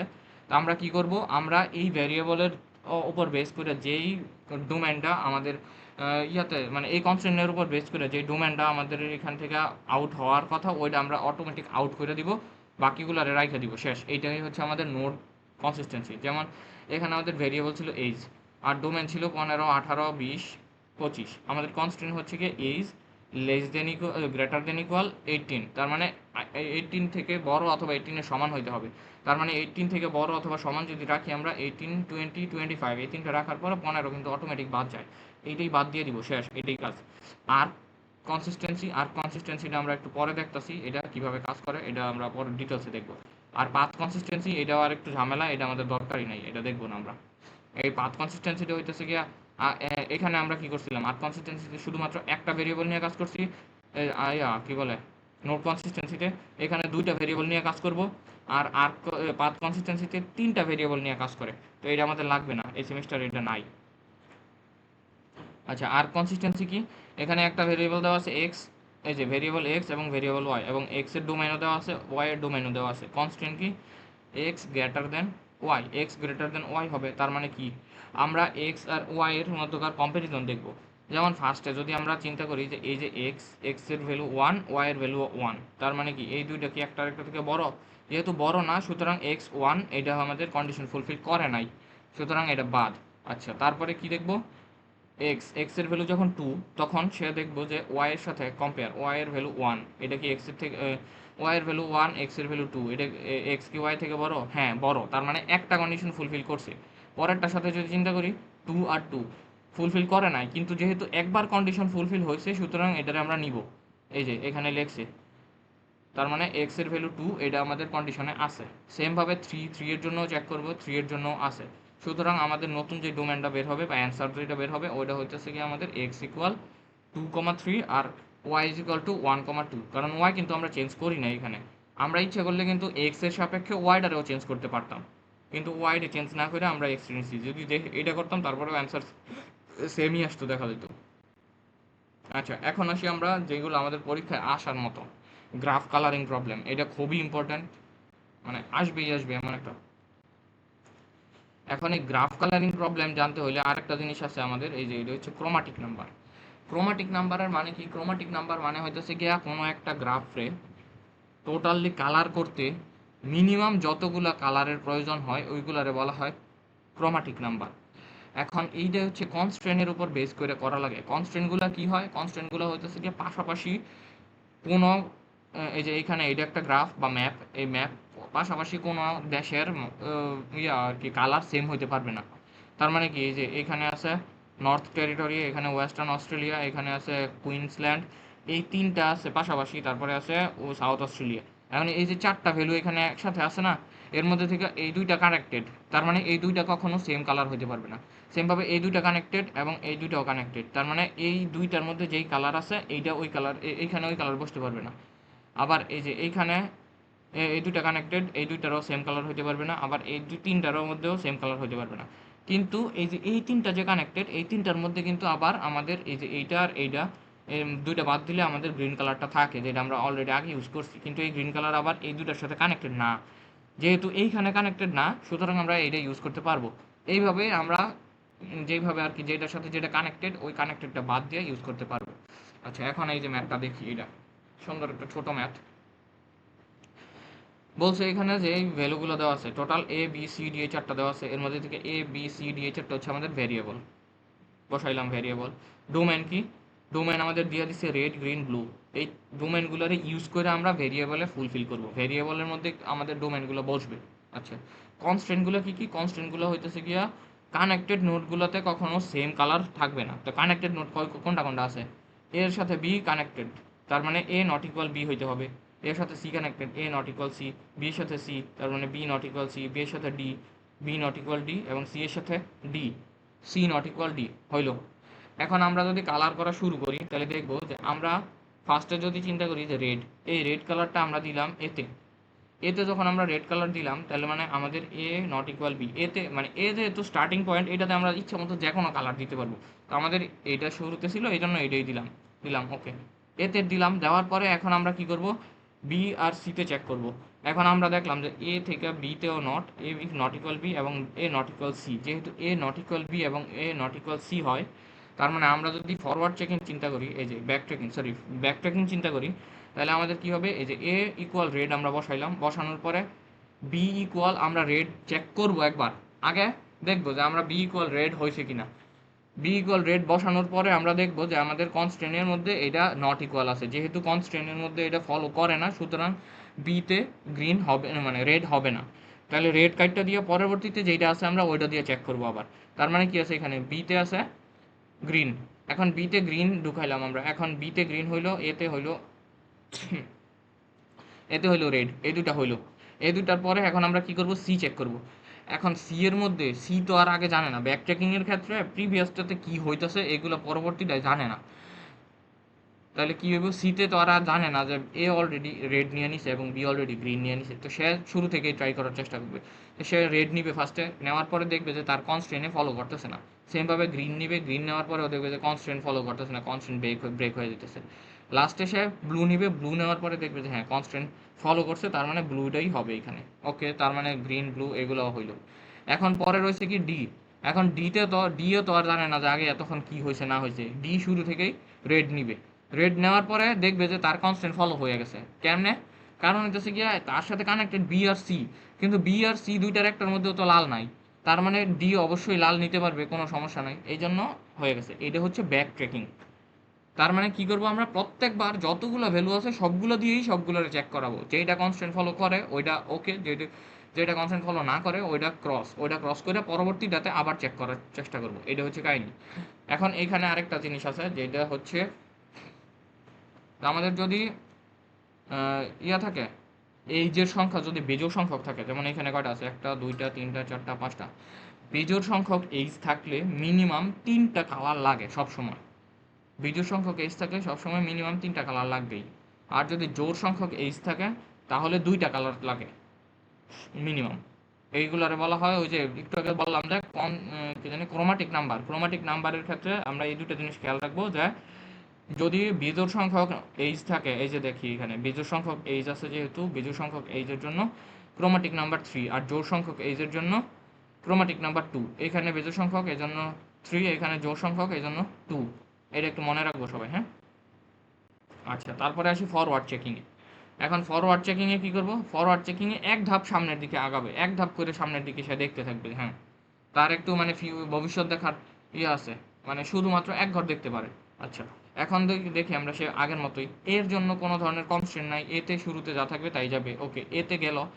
এতে যখন আমরা কোনো একটা জিনিস বসাবো, তার মানে এর সাথে কানেক্টেড যেগুলো আছে ওইগুলোর জন্য এ থেকে আমরা পরবর্তীতে কোনটার দিকে যাইতেছি ওইটাকে দেখবো। এর সাথে কানেক্টেড আছে বি আর সি। এখন আমরা যদি বি এর দিকে যাইতে থাকি, তার মানে আমরা আগে থেকেই বি থেকে রেড আউট করে দিব। তার মানে আমরা বি এর মধ্যে কোনো রেড নাই, এটা আমরা বলে লিখে দিব যে হ্যাঁ বিতে রেড নাই। ওকে, এখন আমরা যদি এ থেকে বি এর দিকে যাই, তার মানে দেখলাম যে এই যে এতে আমরা রেড ছিল, বি এর জন্য এখন 2টা আউটকামস আছে, একটা হচ্ছে গ্রিন আর ব্লু।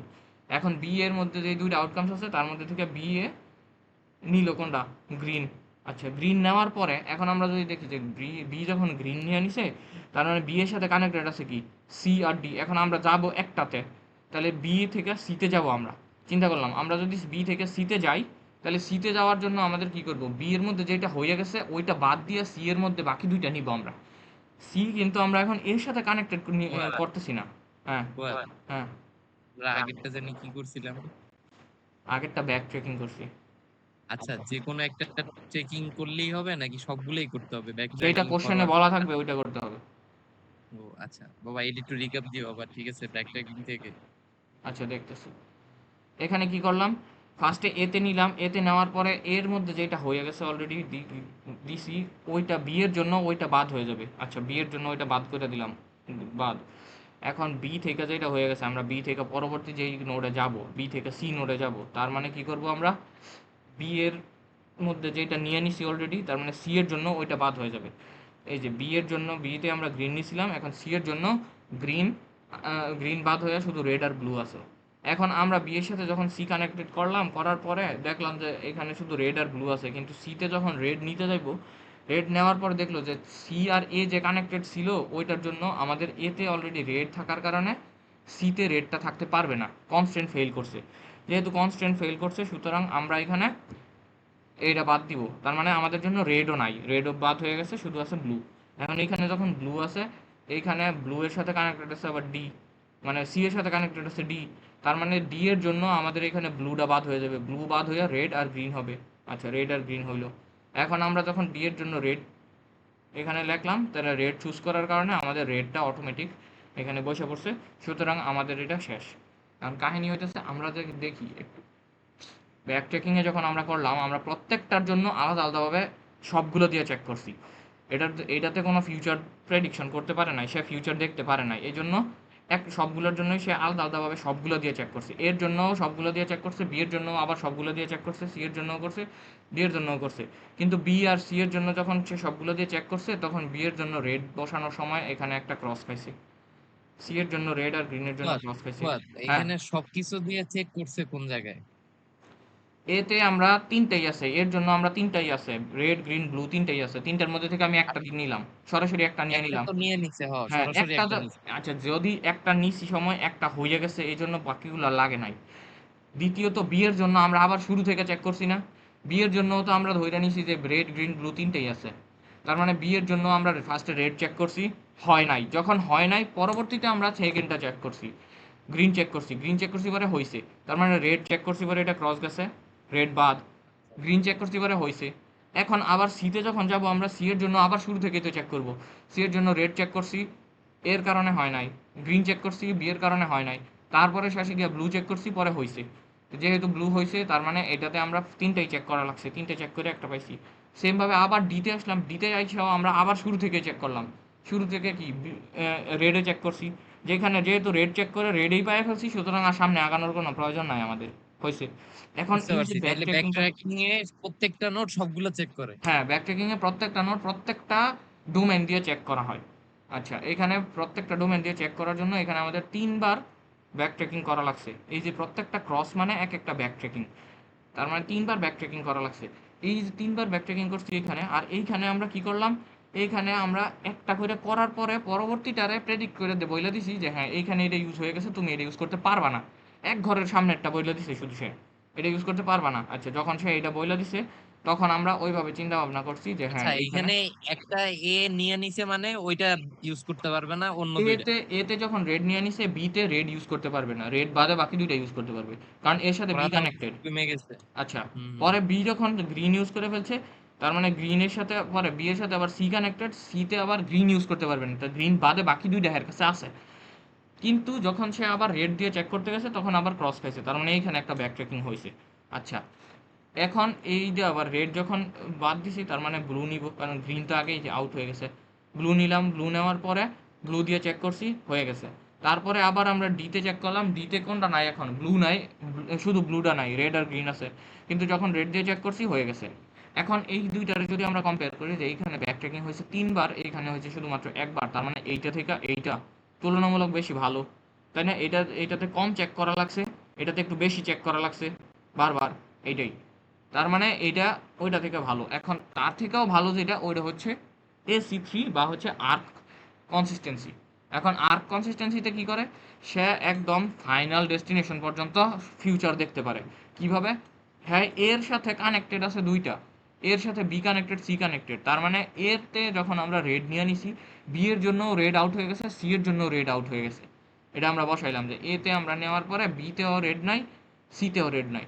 এখন আমরা যখন বি এর কাজ করব, বি এর কাজের জন্য আমরা গ্রিন ইউজ করলাম। গ্রিন ইউজ করার পরে আমরা আবার দেখব বি এর সাথে সি কানেক্টেড, আবার ডিও কানেক্টেড। যেহেতু বি এর সাথে সি আর ডি কানেক্টেড, আমরা লিখবো যে বি থেকে সি, মানে সি এর জন্য এখন শুধুমাত্র ব্লু আছে। কেন? কারণ সি থেকে, সিতে আগে ছিল কি গ্রিন আর ব্লু, যেহেতু গ্রিন আমরা অলরেডি ইউজ করে ফেলছি বি এর জন্য, তার মানে গ্রিন তো এখানে আউট হয়ে যাবে। এই যে গ্রিন আউট হয়ে গেছে, শুধুমাত্র ব্লু আছে। আর রেড, মানে ডি এর জন্য তো আগে সবগুলোই ছিল, যেহেতু সবগুলো ছিল কিন্তু শুধুমাত্র এখন গ্রিনটা আউট হয়ে গেছে, এই জন্য ডি এর জন্য আছে রেড আর ব্লু। আচ্ছা, রেড আর ব্লু এখানে লিখলাম। ওকে, তারপরে আমরা কি করব এখানে, এখন সি এর জন্য নিলাম, সি এর জন্য ব্লু আছে, শুধু একটা আছে, এই একটাই নিলাম। ডি এর জন্য একটা আছে, একটাই নিলাম।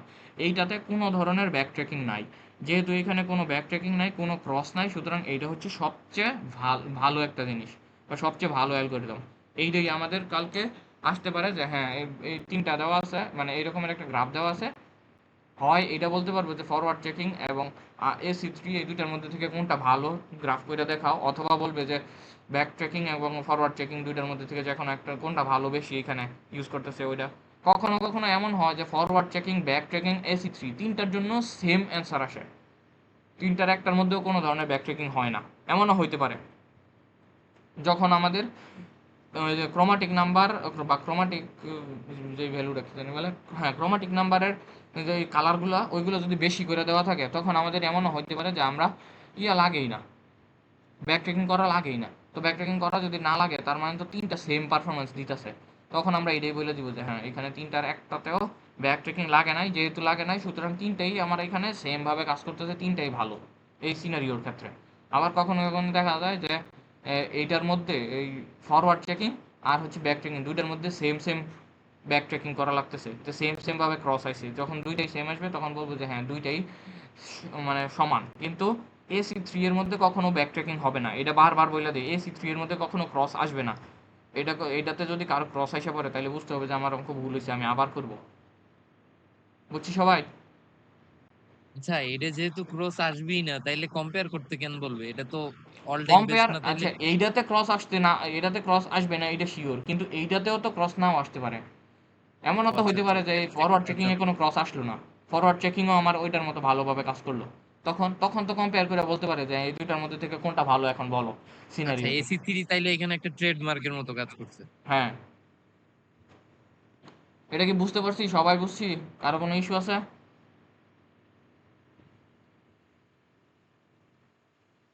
হ্যালো, আছে কয়জন? হ্যাঁ, বুঝতে পারছি। আচ্ছা ঠিক আছে, যদি বুঝি তাহলে পরেরটাতে যাব। CSP শেষ। আচ্ছা, এখানে আরেকটা জিনিস বলে দিই, এখানে গ্রাফ আকারে দেওয়া আছে। যদি আমাদের গ্রাফ আকারে না দিয়ে এই যে এইরকমের ম্যাপ আকারে দেওয়া থাকে তাহলেও কিন্তু পারবো, তাই না? কারণ এই যে দেখবো শুধু কোন ম্যাপের সাথে কোনটা কানেক্টেড, যেমন এই যে এইটার সাথে এইটা কানেক্টেড, এইটা কানেক্টেড, এইটা কানেক্টেড। সুতরাং এই যে এইটাতে যদি আমরা এ বসাই বা এটাতে যদি গ্রিন কালার বসাই, তাহলে এইটাতে আর এটাতে, এই তিনটাতে গ্রিন কালার বসানো যাবে না। সেমভাবে যদি এইটা দিয়ে চিন্তা করি যে এইটাতে রেড বসাইছি, তার মানে এইটা আর এইটাতে রেড হবে না। কিন্তু এইটার বরাবর এই যে এইটার এই পাশেরটার আবার রেড হয়েছে, কারণ এইটার সাথে কিন্তু এটা কানেক্টেড না। তারপরে আবার সেমভাবে যে এই দুইটার সাথে এই যে এইটার সাথে রেডের সাথে এটা কানেক্টেড, সাউথ মানে নিউ সাউথ ওয়েলস এটা কানেক্টেড। কিন্তু এই দুইটার একটাও যেহেতু গ্রিন না, সুতরাং এইটাতে গ্রিন বসতেই পারে স্বাভাবিক। তারপর একটা রেড বসছে, আর এইটা হচ্ছে একদম সেপারেট, এটা একদম আলাদা। তো এই আলাদার মধ্যে আমি যা বসাই তাই ঢুকবে এখানে। এখানে রেড বসালে রেডই হবে, গ্রিন বসালে গ্রিনই হবে, ব্লু বসালে ব্লুই হবে, কারণ এটা সেপারেট টোটালি। এটার মধ্যে কোনো ধরনের প্রবলেমই নাই। বুঝছি সবাই? এটা যদি বুঝে থাকি, এখন আমরা আসি বায়াসিয়ান নেটওয়ার্ক বা নাইভ বেস থিওরিয়াম দুইটাতে। আচ্ছা, এইখানে বায়াসিয়ান নেটওয়ার্ক আর নাইভ বেস থিওরিয়ামের কিছু থিওরিটিক্যাল দেওয়া আছে। এই থিওরিটিক্যাল ভ্যালুগুলো আমরা দেখব।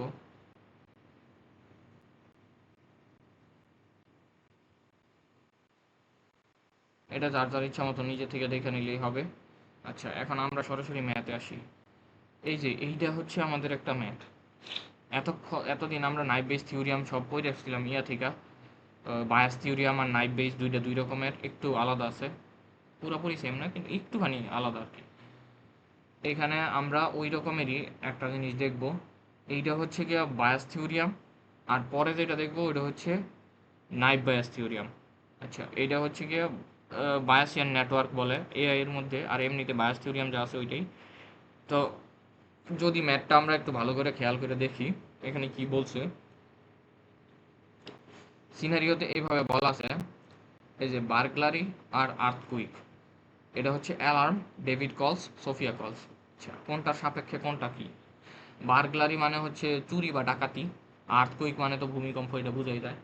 কোনো একটা বাসায় অ্যালার্ম সিস্টেম লাগানো আছে, এখন ওই অ্যালার্ম সিস্টেমটা বাজে দুইভাবে, যদি কখনো বার্গলারি হয় অথবা যদি কখনো আর্থকুইক হয় তখন অ্যালার্মটা বাজবে। আর অ্যালার্ম বাজার ফলে আমার ডেভিডে কল দিতে পারে অথবা সোফিয়াও কল দিতে পারে।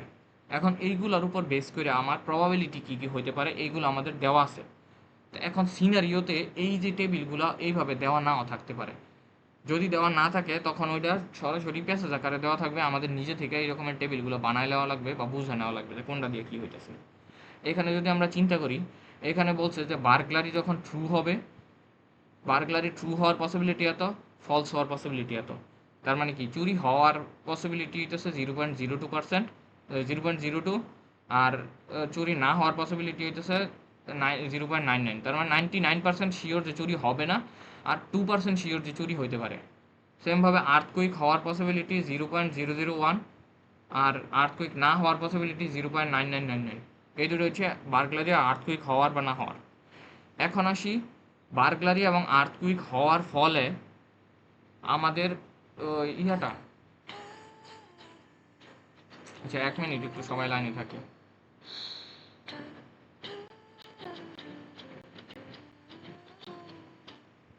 হ্যাঁ মা, আমি ক্লাস নিতেছি একটা,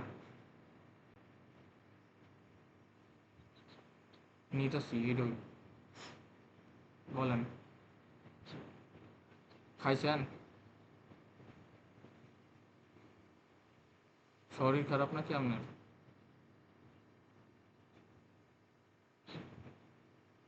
কি হয়েছে? ওষুধ খাইয়া?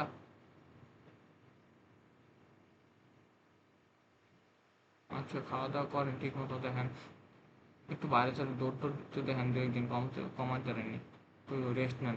বাড়িতে আছেন এখন, বাড়িতে একটু রেস্টে থাকেন।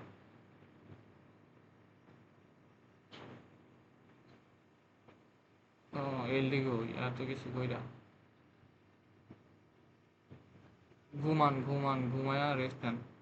শরীর ঘামলে তো ভালো না, শরীর ঘামার মানে তো শরীরে কোলেস্টেরল হইতেছে, তারপরে হইতেছে গিয়া এইসব সমস্যা। আপনি চিনি কম খান, আপনার যদি না করি আপনি তো কমেন না। ঠিক আছে মা, তাই খাবেন।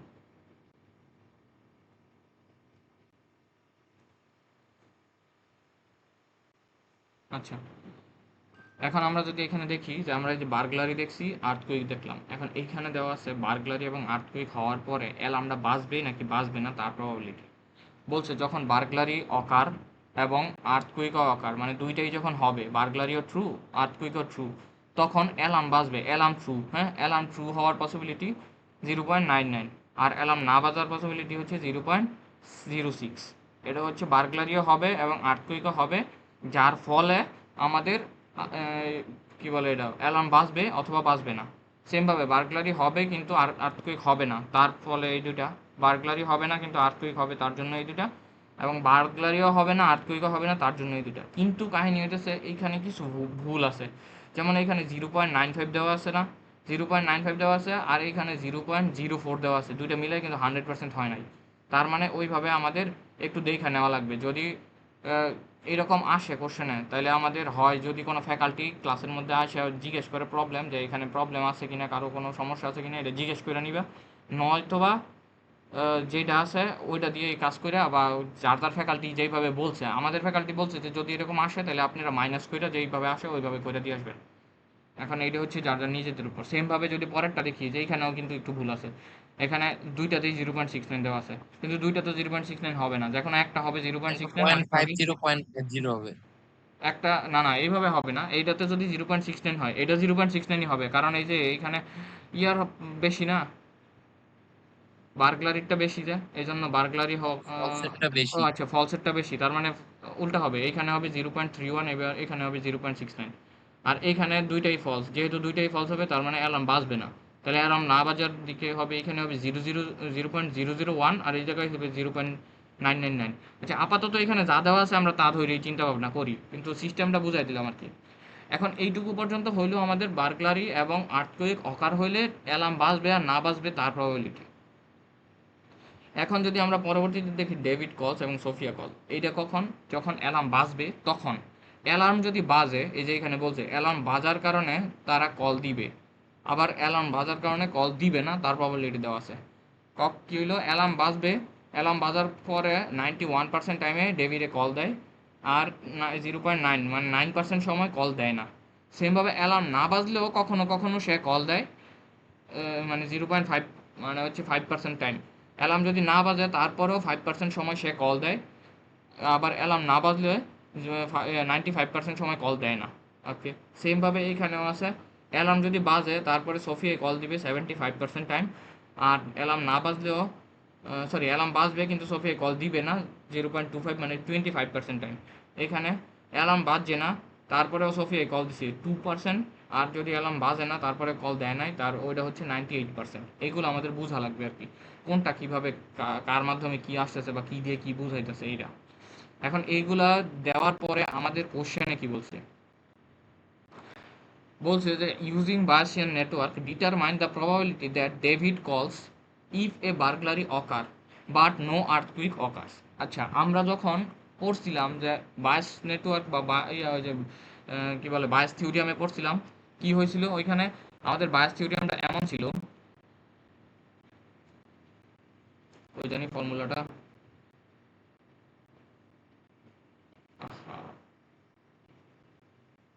এই যে এইটা হচ্ছে আমাদের বায়াস থিওরিয়াম। বায়াস থিওরিয়ামটা এমন হয় যে a given b equal probability of a intersection b divided by probability of b, অথবা এই যে এখানে আছে a given b equal probability of a b given a into probability of a divided by probability of b। এটা হচ্ছে আমাদের bias theorem. কিন্তু এই যে বায়াস থিওরিয়ামটা আছে, এই বায়াস থিওরিয়ামটা এইখানে একটু অন্যরকম হবে। কেন অন্যরকম? কারণ এইখানে শুধুমাত্র এ দেওয়া আছে, বি দেওয়া আছে, দুইটা পসিবিলিটি দেওয়া আছে, কিন্তু আমাদের এইখানে টোটাল 4টা দেওয়া আছে। একটা হচ্ছে বার্গলারি অকার, আর্থকুইক অকার, আরেকটা হচ্ছে ডেভিড কল, সোফিয়া কল, আবার হচ্ছে ডেভিড কল না, বা ডেভিড নট কল, এইগুলা। এখন এইখানে কি বলছে, এইখানে বলছে David calls if burglary occur but no earthquake occur. এইখানে আমাদের আগে বুঝতে হবে যে কোন জিনিসটা ফিক্সড আর কোন জিনিসটা ফিক্সড না।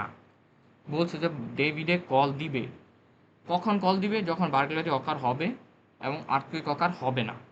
তার মানে আর্থকুইক আর বার্গলারি যে এই যে দুইটা জিনিস সব সময় ফিক্সড থাকবে। হ্যাঁ, এই দুইটা জিনিসের কারণে ডেভিডে কল দিতেও পারে, নাও দিতে পারে। আমরা প্রবাবিলিটি বের করব ডেভিডে কল দিছে কিনা, বা ডেভিডে কখন কল দিছে, বা ডেভিডে কল দেওয়ার পসিবিলিটি কত যখন এই দুইটা ঘটছে।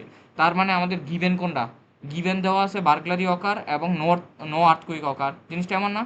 তার মানে আমরা কিভাবে লিখবো, প্রবাবিলিটি অফ ডি, ডি মানে হচ্ছে ডেভিড কলস, probability of D given burglary yes, earthquake not, বা আর্থকুইক নো, অথবা আর্থকুইক ফলস। এইভাবে এই যে লিখার সিস্টেম রয়েছে এইটা। এই যে দেখি, probability of D equal T, DT মানে হচ্ছে কি ডেভিডে কল দিছে, আর বার্গলারি অকার মানে হচ্ছে বার্গলারি ট্রু, আর্থকুইক ফলস। আচ্ছা, এখন একটা জিনিস আমরা মনে রাখবো সব সময়, এই যে গিভেন যে চিহ্নটা দেওয়া আছে, গিভেন সিম্বল, এই গিভেন সিম্বলের বাম পাশে বা ডান পাশের সাইডটা আমরা কখনো চেঞ্জ করতে পারবো না, এইটা হচ্ছে সবসময় ফিক্সড। এখন এই যে এই এই ফিক্সড যে ভ্যালুটা আছে, এই ফিক্সড ভ্যালুটা চেঞ্জ করতে পারবো না, তার মানে আমাদের যত চেঞ্জ তার সবটা হবে এই পাশে। আচ্ছা, এখন এই যে এই পাশে চেঞ্জ করার জন্য আমাদের কি দেখা লাগবে, যে বলছে যে এই পাশের কাজটা হইতেছে যে ডেভিডে কল দিবে। এখন আমরা যদি কোশ্চেনে একটু মানে সিনারিওতে দেখি যে ডেভিডে কল দিবে কখন, কখন ডেভিড কল দেয়, এই যে এখানে বলছে যে অ্যালার্ম যদি ট্রু হয় তখন ডেভিডে কল দেয়, আবার কখনো কখনো অ্যালার্ম ট্রু হলেও ডেভিডে কল দেয় না। কিন্তু অ্যালার্ম ফলস হলেও আবার কখনো কখনো কল দেয়। তার মানে দুইটা পসিবিলিটি হইতেছে অ্যালার্ম ডেভিড কল দেওয়ার। এই যে ডেভিড ট্রু মানে হইতেছে গিয়ে এই দুইটা। ডেভিডে কল দিবে কখন? অ্যালার্ম বাজলেও কল দিবে, অ্যালার্ম না বাজলেও কল দিবে, তাই না? এখন অ্যালার্ম বাজবে কখন আর না বাজবে কখন? এই যে অ্যালার্ম বাজবে কখন আর না বাজবে কখন, এইটার জন্য আমরা দেখব এখানে আমাদের কি বলছিল, বার্গলারি ট্রু, আর্থকুইক ফলস। তার মানে বার্গলারি ট্রু হইলে অ্যালার্ম বাজবে, আবার কখনো কখনো অ্যালার্ম বাজবেও না। এই দুইটা আমাদের দেখা লাগবে। তার মানে আমাদের দুইটা সাইড হবে। একটা সাইড হবে অ্যালার্ম বাজার কারণে ডেভিডে কল দিছে, আরেকটা হচ্ছে অ্যালার্ম না বাজার কারণে ডেভিডে কল দিছে। এই দুইটা জিনিস আমাদের বের করা লাগবে। এখন আমরা যদি একটু দেখি যে এই জিনিসটারে ভাঙ্গা কি বের করা যায়। এই জিনিসটারে ভাঙলে আমরা দুইটা জিনিস পাই। একটা হচ্ছে এই যে ডেভিডে কল দিছে কখন? যখন অ্যালার্ম বাজছে তখন। আর অ্যালার্ম বাজছে কখন? যখন বার্গলারি এবং আর্থকুইক এই দুইটা হয়েছে, বা বার্গলারি হয়েছে আর্থকুইক হয় নাই তখন। এই যে এটা হচ্ছে একটা সাইড। আরেকটা সাইডে কি করছে, ডেভিডে কল দিছে কখন? যখন অ্যালার্ম বাজে নাই তখন। আর অ্যালার্ম বাজে নাই কখন? যখন এই দুইটা অকার হয়েছে তখন। এই চারটা জিনিস আমাদের বের করা লাগবে বা দেখা বসানো লাগবে শুধু। মেন কথা হইতেছে এই যে এই জিনিসটারে এই আকারে ভাঙ্গে লেখাটাই আমাদের মেন। ভাঙানোর ভাঙানোর পার্টটা আবার আচ্ছা বলতেছি, ভাঙানোর পার্টটার মধ্যে আমাদের দুইটা জিনিস খেয়াল করা লাগবে। আমাদের আগে দেখা লাগবে যে ডেভিডে কল দেয় কখন কখন। ডেভিডে কল দেয় দুইটা সময়। একটা হচ্ছে অ্যালার্ম বাজলেও কল দেয় কখনো, আর ম্যাক্সিমাম টাইম অ্যালার্ম বাজলে কল দেয়, আবার কখনো কখনো অ্যালার্ম না বাজলেও সে কল দেয়। আচ্ছা এখন দেখবো আমরা অ্যালার্ম বাজে কখন আর অ্যালার্ম বাজে না কখন। আমাদের এই কন্ডিশনের উপর বেস করে দেখবো যে অ্যালার্ম বাজে কয়বার, আর এই কন্ডিশনের উপর বেস করে অ্যালার্ম বাজে না কয়বার, এটা দেখবো।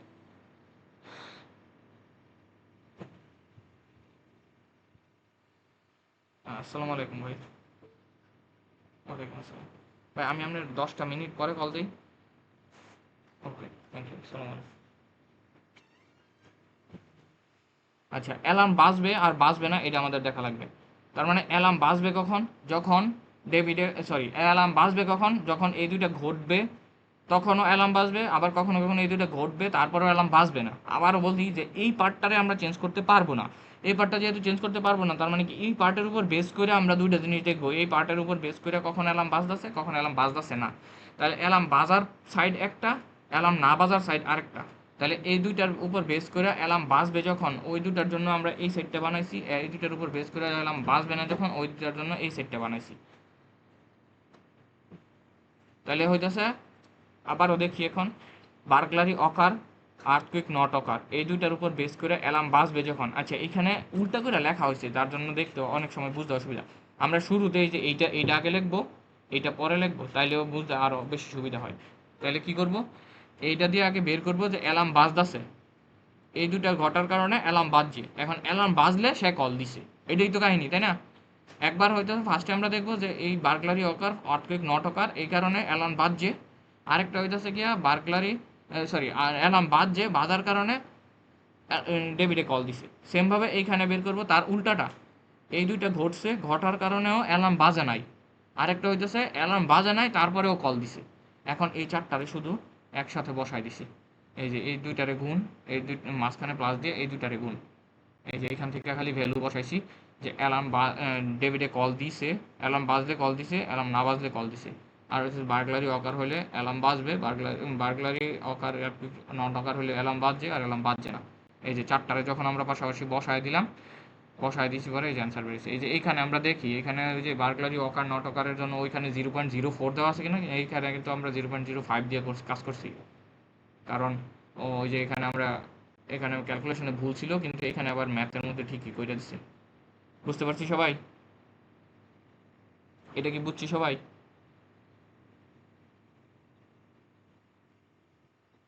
একটা আচ্ছা অপশন ছিল একটা, সেইটাও দেখতেছি না এখন।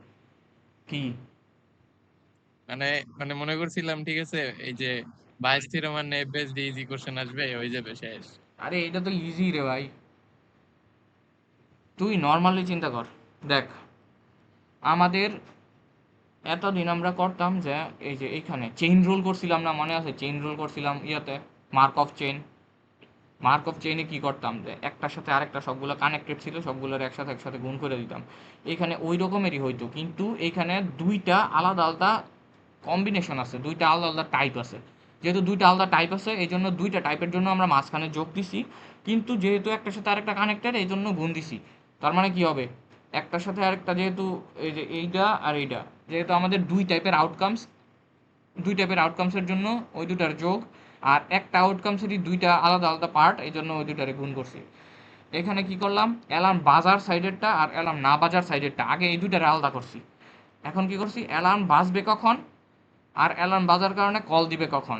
অ্যালার্ম বাজবে যখন এই দুইটা হবে, এই দুইটার হবে তখন। আর কল দিবে কখন, যখন এই দুইটা হওয়ার কারণে অ্যালার্ম বাজবে তখন। এটা একটা সাইড। আর একটা হচ্ছে অ্যালার্ম বাজবে না কখন, যখন এই দুইটা হবে তখন অ্যালার্ম বাজবে না, আবার অ্যালার্ম না বাজার কারণেও এই কল দিবে। এই চারটা জিনিস খেলে আমরা একসাথে লিখলাম। সেমভাবে পরের ম্যাটটা দেখ, পরের ম্যাটটাতেও এইটাই বলছে যে find the probability that Sophia calls when both burglary and earthquake occur. এবার দুইটাই অকার হয়েছে, দুইটা অকার হওয়ার কারণে সোফিয়ায় কল দিবে কখন, আর কল মানে সোফিয়ায় কল দিবে দুইটা হওয়ার কারণে। এইটাতেও তো আমরা সেম জিনিসটাই করব, আমাদের অ্যালার্ম বাজবে আর অ্যালার্ম বাজবে না, অ্যালার্ম বাজলে কল দিবে, অ্যালার্ম না বাজলে কল দিবে না। এটাই তো করলাম। এই যে একবার হচ্ছে অ্যালার্ম বাজার সাইড, আরেকটা হচ্ছে অ্যালার্ম না বাজার সাইড। অ্যালার্ম বাজবে কখন, যখন এই দুইটা ঘটবে তখন অ্যালার্ম বাজবে, আর অ্যালার্ম বাজলে কি হবে, অ্যালার্ম বাজলে সোফিয়ায় কল দিবে। সেমভাবে এই দুইটা যখন ঘটবে তখন অ্যালার্ম বাজবে না, কখনো কখনো বাজবে না, আর কখনো কখনো অ্যালার্ম না বাজার কারণেও সোফিয়ায় কল দেয়। তখন শুধু ওই ভ্যালুগুলো বসাই দিছি আইনা ওইখান থেকে, আর কিচ্ছু না, শেষ। আর লাস্টে আরেকটা কোশ্চেন আছে সেম এইটার মতোই, assume there is no burglary and no earthquake, find the probability that David calls. এই যে সেম জিনিস, শুধুমাত্র মানে ডেভিডে কল দেওয়ার প্রবাবিলিটি। একটা হচ্ছে নো বার্গলারি, যে আগে ফার্স্টেরটা যেটা করছিলাম না, এটার উল্টাটা বলছে যে নো বার্গলারি এবং নো আর্থকুইক, দুইটার একটাও যদি না ঘটে তারপরেও ডেভিডে কল দিবে, তার প্রবাবিলিটি কত। এই একই রকম এটার মতো খালি খালি মান বসাই দিব, আর কিছু না। বুঝছি সবাই? এটা যদি বুঝি তাহলে আমরা পরে ইয়াতে যাবো, নাইব বাইস। সময় কম, একটু তাড়াতাড়ি, পরে আবার ম্যাম ক্লাস নিবে আরেকটা। আর কি কি বাকি আছে? এই একটাই বাকি আছে, নাইব বেস, আর কিচ্ছু না। ও। আচ্ছা, এখন সরাসরি চলে যায় নাইব বেসে। গত সেমিস্টারে আমরা একটা ম্যাথ দেখছিলাম ডিসিশন ট্রি, মনে আছে আশা করি সবার। ওই ডিসিশন ট্রি এর মতোই নাইব বেসও একটা ক্লাসিফায়ার মডেল বা ক্লাসিফায়ার মেথড। এইটা দিয়ে আমরা ক্লাসিফাই করি ভ্যালুগুলারে। কিভাবে করব, এই যে ভ্যালুগুলো যে আছে আমাদের, এই ভ্যালুগুলোর উপর বেস করে আমরা কোনো একটা ডিসিশন নিব। ডিসিশনটা নিব হইতেছে প্রবাবিলিটি দেয়া।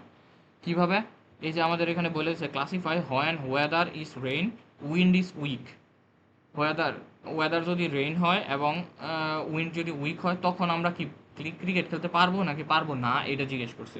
আচ্ছা, এখন দেখি আমরা কি করব। আমরা আগে দেখবো যে এই যে রেইন কি, রেইনের যে ঘরটা আছে, রেইনের ঘর হইতেছে গিয়া এই যে এখানে বলছে ওয়েদারের মধ্যে রেইন আছে কয়বার, এটাকে দেখবো। উইন্ডের ভিতরে উইক আছে কয়বার, এটা দেখবো। আর ক্রিকেটের ভিতরে বা প্লে ক্রিকেটের ভিতরে ইয়েস নো এটা কয়বার আছে। আমাদের মেইন ফোকাসটা থাকবে হইতেছে ইয়েস আর নো এর উপরে। আচ্ছা, ইয়েস আর নো এর উপরে যখন ফোকাসটা থাকবে তখন আমরা দেখবো, তার মানে আগে আমরা বের করব, আমাদের এটার জন্য তিনটা জিনিস বের করা লাগে। একটারে বলা হয় প্রায়র, একটা হচ্ছে গিয়ে লাইকলিহুড, আর একটা হচ্ছে পোস্টেরিয়র। এই তিনটা এর মধ্যে থেকে প্রায়র, এই যে প্রায়র, লাইকলিহুড আর এভিডেন্স পোস্টেরিয়র। এভিডেন্সটা লাগে না আমাদের এখানে, পোস্টেরিয়রটাই লাগে। আচ্ছা, এখন প্রায়র কোনটা? প্রায়র মানে হইতেছে গিয়া কোনো একটা জিনিসের মানে শুধুমাত্র ওই জিনিসটার প্রবাবিলিটি, কোনো একটা বেসিক একটা আউটকামসের প্রবাবিলিটি। লাইকলিহুড মানে হইতেছে একটার উপর বেস করে আরেকটার প্রবাবিলিটি। এই যে এইটা গিভেনটার প্রবাবিলিটি, এই যে এই জিনিসটারে বলা হয় হচ্ছে প্রায়র। এই জিনিসটারে বলা হয় হইতেছে এই জিনিসটারে বলা হয় প্রায়র, এটারে বলা হয় লাইকলিহুড, আর এটা হচ্ছে পোস্টেরিয়র। আচ্ছা, এখন দেখি আমরা কিভাবে কাজ করে।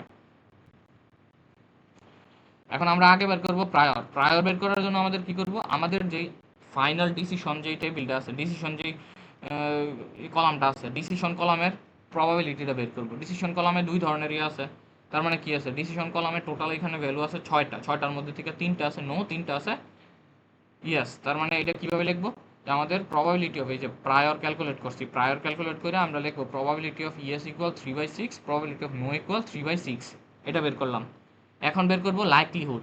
লাইকলিহুড কেন বের করব, লাইকলিহুড বের করার জন্য আমাদের লাইকলিহুড বের করবো হইতেছে কি আমাদের এই যে রেইন আর উইকের জন্য।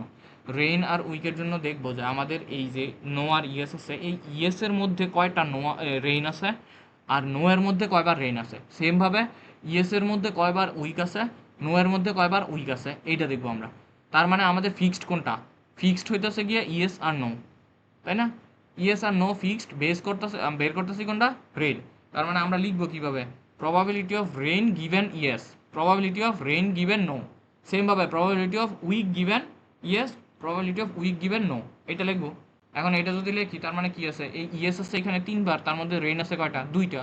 তার মানে 2/3 হবে আমাদের probability of rain given yes. এই যে probability of rain given yes এর প্রবাবিলিটি হচ্ছে 2/3। কারণ মানে কি, মানে হইতেছে কি টোটাল ইয়েস আছে 3টা, তার মধ্যে রেইন আছে 2টা। সেম ভাবে উইকের জন্য যদি দেখি, উইকও এখানে ইয়েস আছে 3টা, তার মধ্যে উইক আছে 1টা 2টা, এটার জন্য 2/3। তো টোটাল ইয়েস আছে 3টা, তার মধ্যে উইক আছে 2টা, লিখলাম। নো এর জন্য বের করব, নো এর জন্য দেখলাম যে নো আছে 3টা, তার মধ্যে তো রেইন আছে কয়টা, একটাও নাই, তার মানে 0। আর যদি এই যে এখানে প্রবাবিলিটি অফ রেইন, না প্রবাবিলিটি নো আছে 2টা আর উইক আছে কয়টা, সরি নো আছে 3টা উইক আছে কয়টা এর মধ্যে থেকে, তার মানে আছে 2টা, এই যে 1টা 2টা, এই যে লিখলাম এখানে 2/3। এই যে সবগুলো যে বের করলাম, এখন আমরা দেখবো যে আলাদা আলাদা ইএস এর পক্ষের যেইগুলো আছে, যেইগুলোতে ইএস আছে লেখা, সবগুলা ইএস রে আমরা একসাথে গুণ করব। প্রবাবিলিটি অফ ইএস, এটারে বলা হয় posterior score. Probability of yes বের করলাম আমরা। প্রবাবিলিটি অফ ইএস বের করার জন্য ইএস এর পক্ষে যতগুলো আছে সবগুলারে গুণ দিব। প্রবাবিলিটি অফ নো বের করব, নো এর পক্ষে যতগুলো আছে সবগুলোরে গুণ দিব। দেওয়ার পরে দেখবো যে যেই পার্টে বেশি ভ্যালু থাকে ওই পার্টটারে আমরা বলবো যে হ্যাঁ ক্লাসিফাই করা যাচ্ছে যে আমাদের প্রবাবিলিটি অফ ইএস এর ভ্যালু বেশি, সুতরাং প্রবাবিলিটি অফ ইএস আমরা ক্রিকেট খেলতে পারবো ইয়েস। যদি নো এ বেশি থাকতো তার মানে বলতাম যে নো, ক্রিকেট খেলা যাবে না, নো। আচ্ছা, এখন এইটাতে আরেকটা জিনিস আছে, এটারে বলা হয় ল্যাপ্লাস স্মুদিং। এটার মানে কি, এটা হচ্ছে গিয়ে কোনো একটা প্রবাবিলিটির মধ্যে যদি কোনো একটা ভ্যালু 0 আসে, তার মানে কিন্তু ওই টোটাল আউটকামটা 0 এসে পড়ে। তো এই জিনিসটারে রিমুভ করতে হইলে আমাদের এইখানে ল্যাপ্লাস স্মুদিং করা লাগে 1 অ্যাড করে লাইকলিহুডের মধ্যে। লাইকলিহুড বলতে কি, এই যে এইটা হচ্ছে লাইকলিহুড, এই লাইকলিহুডে আমরা 1 অ্যাড করব। 1 অ্যাড করব মানে কি, এই যে রেইনের এইখানে যে আমাদের নো ছিল, এইখানে শুধু আমরা 1/3 দিয়ে দিব। নো আসছিল কয়টা, 3টা, এর মধ্যে থেকে রেঞ্জ একটাও ছিল না, কিন্তু আমরা ধরে নিব যে আমাদের এখানে একটা নো আসছিল। আমাদের এই যে এই টেবিলের মধ্যে ধরে নিব যে একটা নো ছিল, যেহেতু একটা নো ছিল ওই জন্য আমরা এখানে লিখবো 1/3। স্মুথিং তখন করব যখন যখন, পোস্টেরিয়রের কোনো একটা ভ্যালু 0 আসে, হ্যাঁ যখন এই যে লাইকলিহুডে কোনো একটা ভ্যালু 0 আসে, লাইকলিহুডে একটা 0 মানে তো টোটালটাই 0 এসে পড়বে। টোটালটাই 0। হ্যাঁ, হ্যাঁ, যখন কোনো 0 আসবে তখন ওইটারে টোটাল আউটকামসের উপর বেস করে শুধুমাত্র 1 দিয়ে কইরা দিব। তার মানে আমরা ধরতে পারতেছি যে নো আছে 3টা, এটা তো ফিক্সড। তার মানে নো এর উপর বেস করে রেইন আছে কয়টা, রেইন আছে 1টা, এটা ধরে নিব। তখন একটাও ছিল না, এখন একটা আছে, এটা ধরে নিছি। তার মানে একটা যদি ধরি, তার মানে 1/3 দিয়ে এখানে গুণ করব। করার পরে নো বের হবে, নো এর যে অ্যান্সারটা ওইটা বের হবে। ওইটা করার পরেও আমরা দেখব যে ফাইনাল অ্যান্সার আমাদের ইএসই আসতেছে, কিন্তু তারপরেও আমাদের 0টারে রিমুভ করে 1টা দিয়ে কইরা দেওয়া উচিত। এটারে বলা হয় ল্যাপ্লাস স্মুদিং। এটা এই ল্যাপ্লাস স্মুদিং করার পরেও আমাদের ফাইনাল অ্যান্সারে কোনো ধরনের পরিবর্তন আসে না, আসা উচিত না। এটার কি সিস্টেম, এই যে এখানে কিছু বলা আছে, জিরো প্রবলেমটারে সলভ করার জন্য ল্যাপ্লাস স্মুদিং এ 1 অ্যাড করা হয় ইয়াতে লাইকলিহুডের মধ্যে। এই যে এইটা খুবই আচ্ছা ইজি, তাইলে খুবই ইজি এখানে একটা ম্যাথ প্রবাবিলিটি অফ এখানে। রেইন গিভেন নো, এখানে আমি লিখবো 1/3। হ্যাঁ, এটা খুবই আর ইজি একটা এটা ম্যাথ এটা। 1/3 বসানোর পরেও ইএস এর প্রবাবিলিটিটা বেশি আসবে হ্যাঁ, ওইটার সব থেকে। বেশি আসার কথা সব সময়। মানে আমাদের আচ্ছা আচ্ছা, ফাইনাল অ্যান্সার যেটা, ওইটা সবসময় ফাইনাল অ্যান্সারটা সেমই থাকবে যদি আমরা ল্যাপ্লাস স্মুদিং করিও তারপরেও। বুঝছি। বুঝতে পারছি সবাই? এইটুকুই ছিল আমাদের সিলেবাস, আর নাই। এইটা খুবই একটা ভালো, মানে এইটা থেকে তো একটা ম্যাথ আসবেই, সবগুলো থেকেই ম্যাথ আসবে, তবে এটা হচ্ছে সবচেয়ে ইজিয়েস্ট বলা যায়।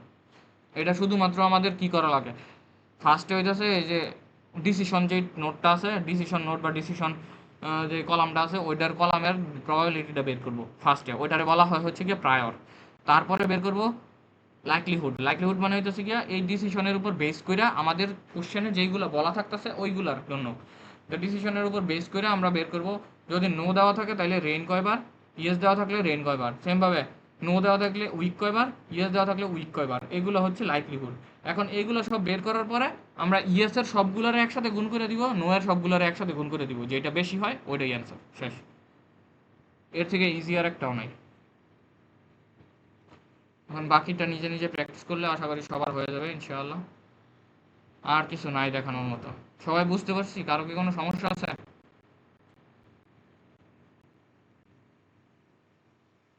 ওকে, যদি সমস্যা না থাকে তাহলে আল্লাহ হাফেজ, শেষ করলাম আজকের মতো। ফুয়াদ তাইলে এই পিডিএফ গুলা আর ওই যে অ্যাসাইনমেন্ট যেটা দিয়ে দেখাইলি ওইটা দিয়ে দিস। আচ্ছা, আমি সবগুলো গ্রুপে দিয়ে দিতেছি।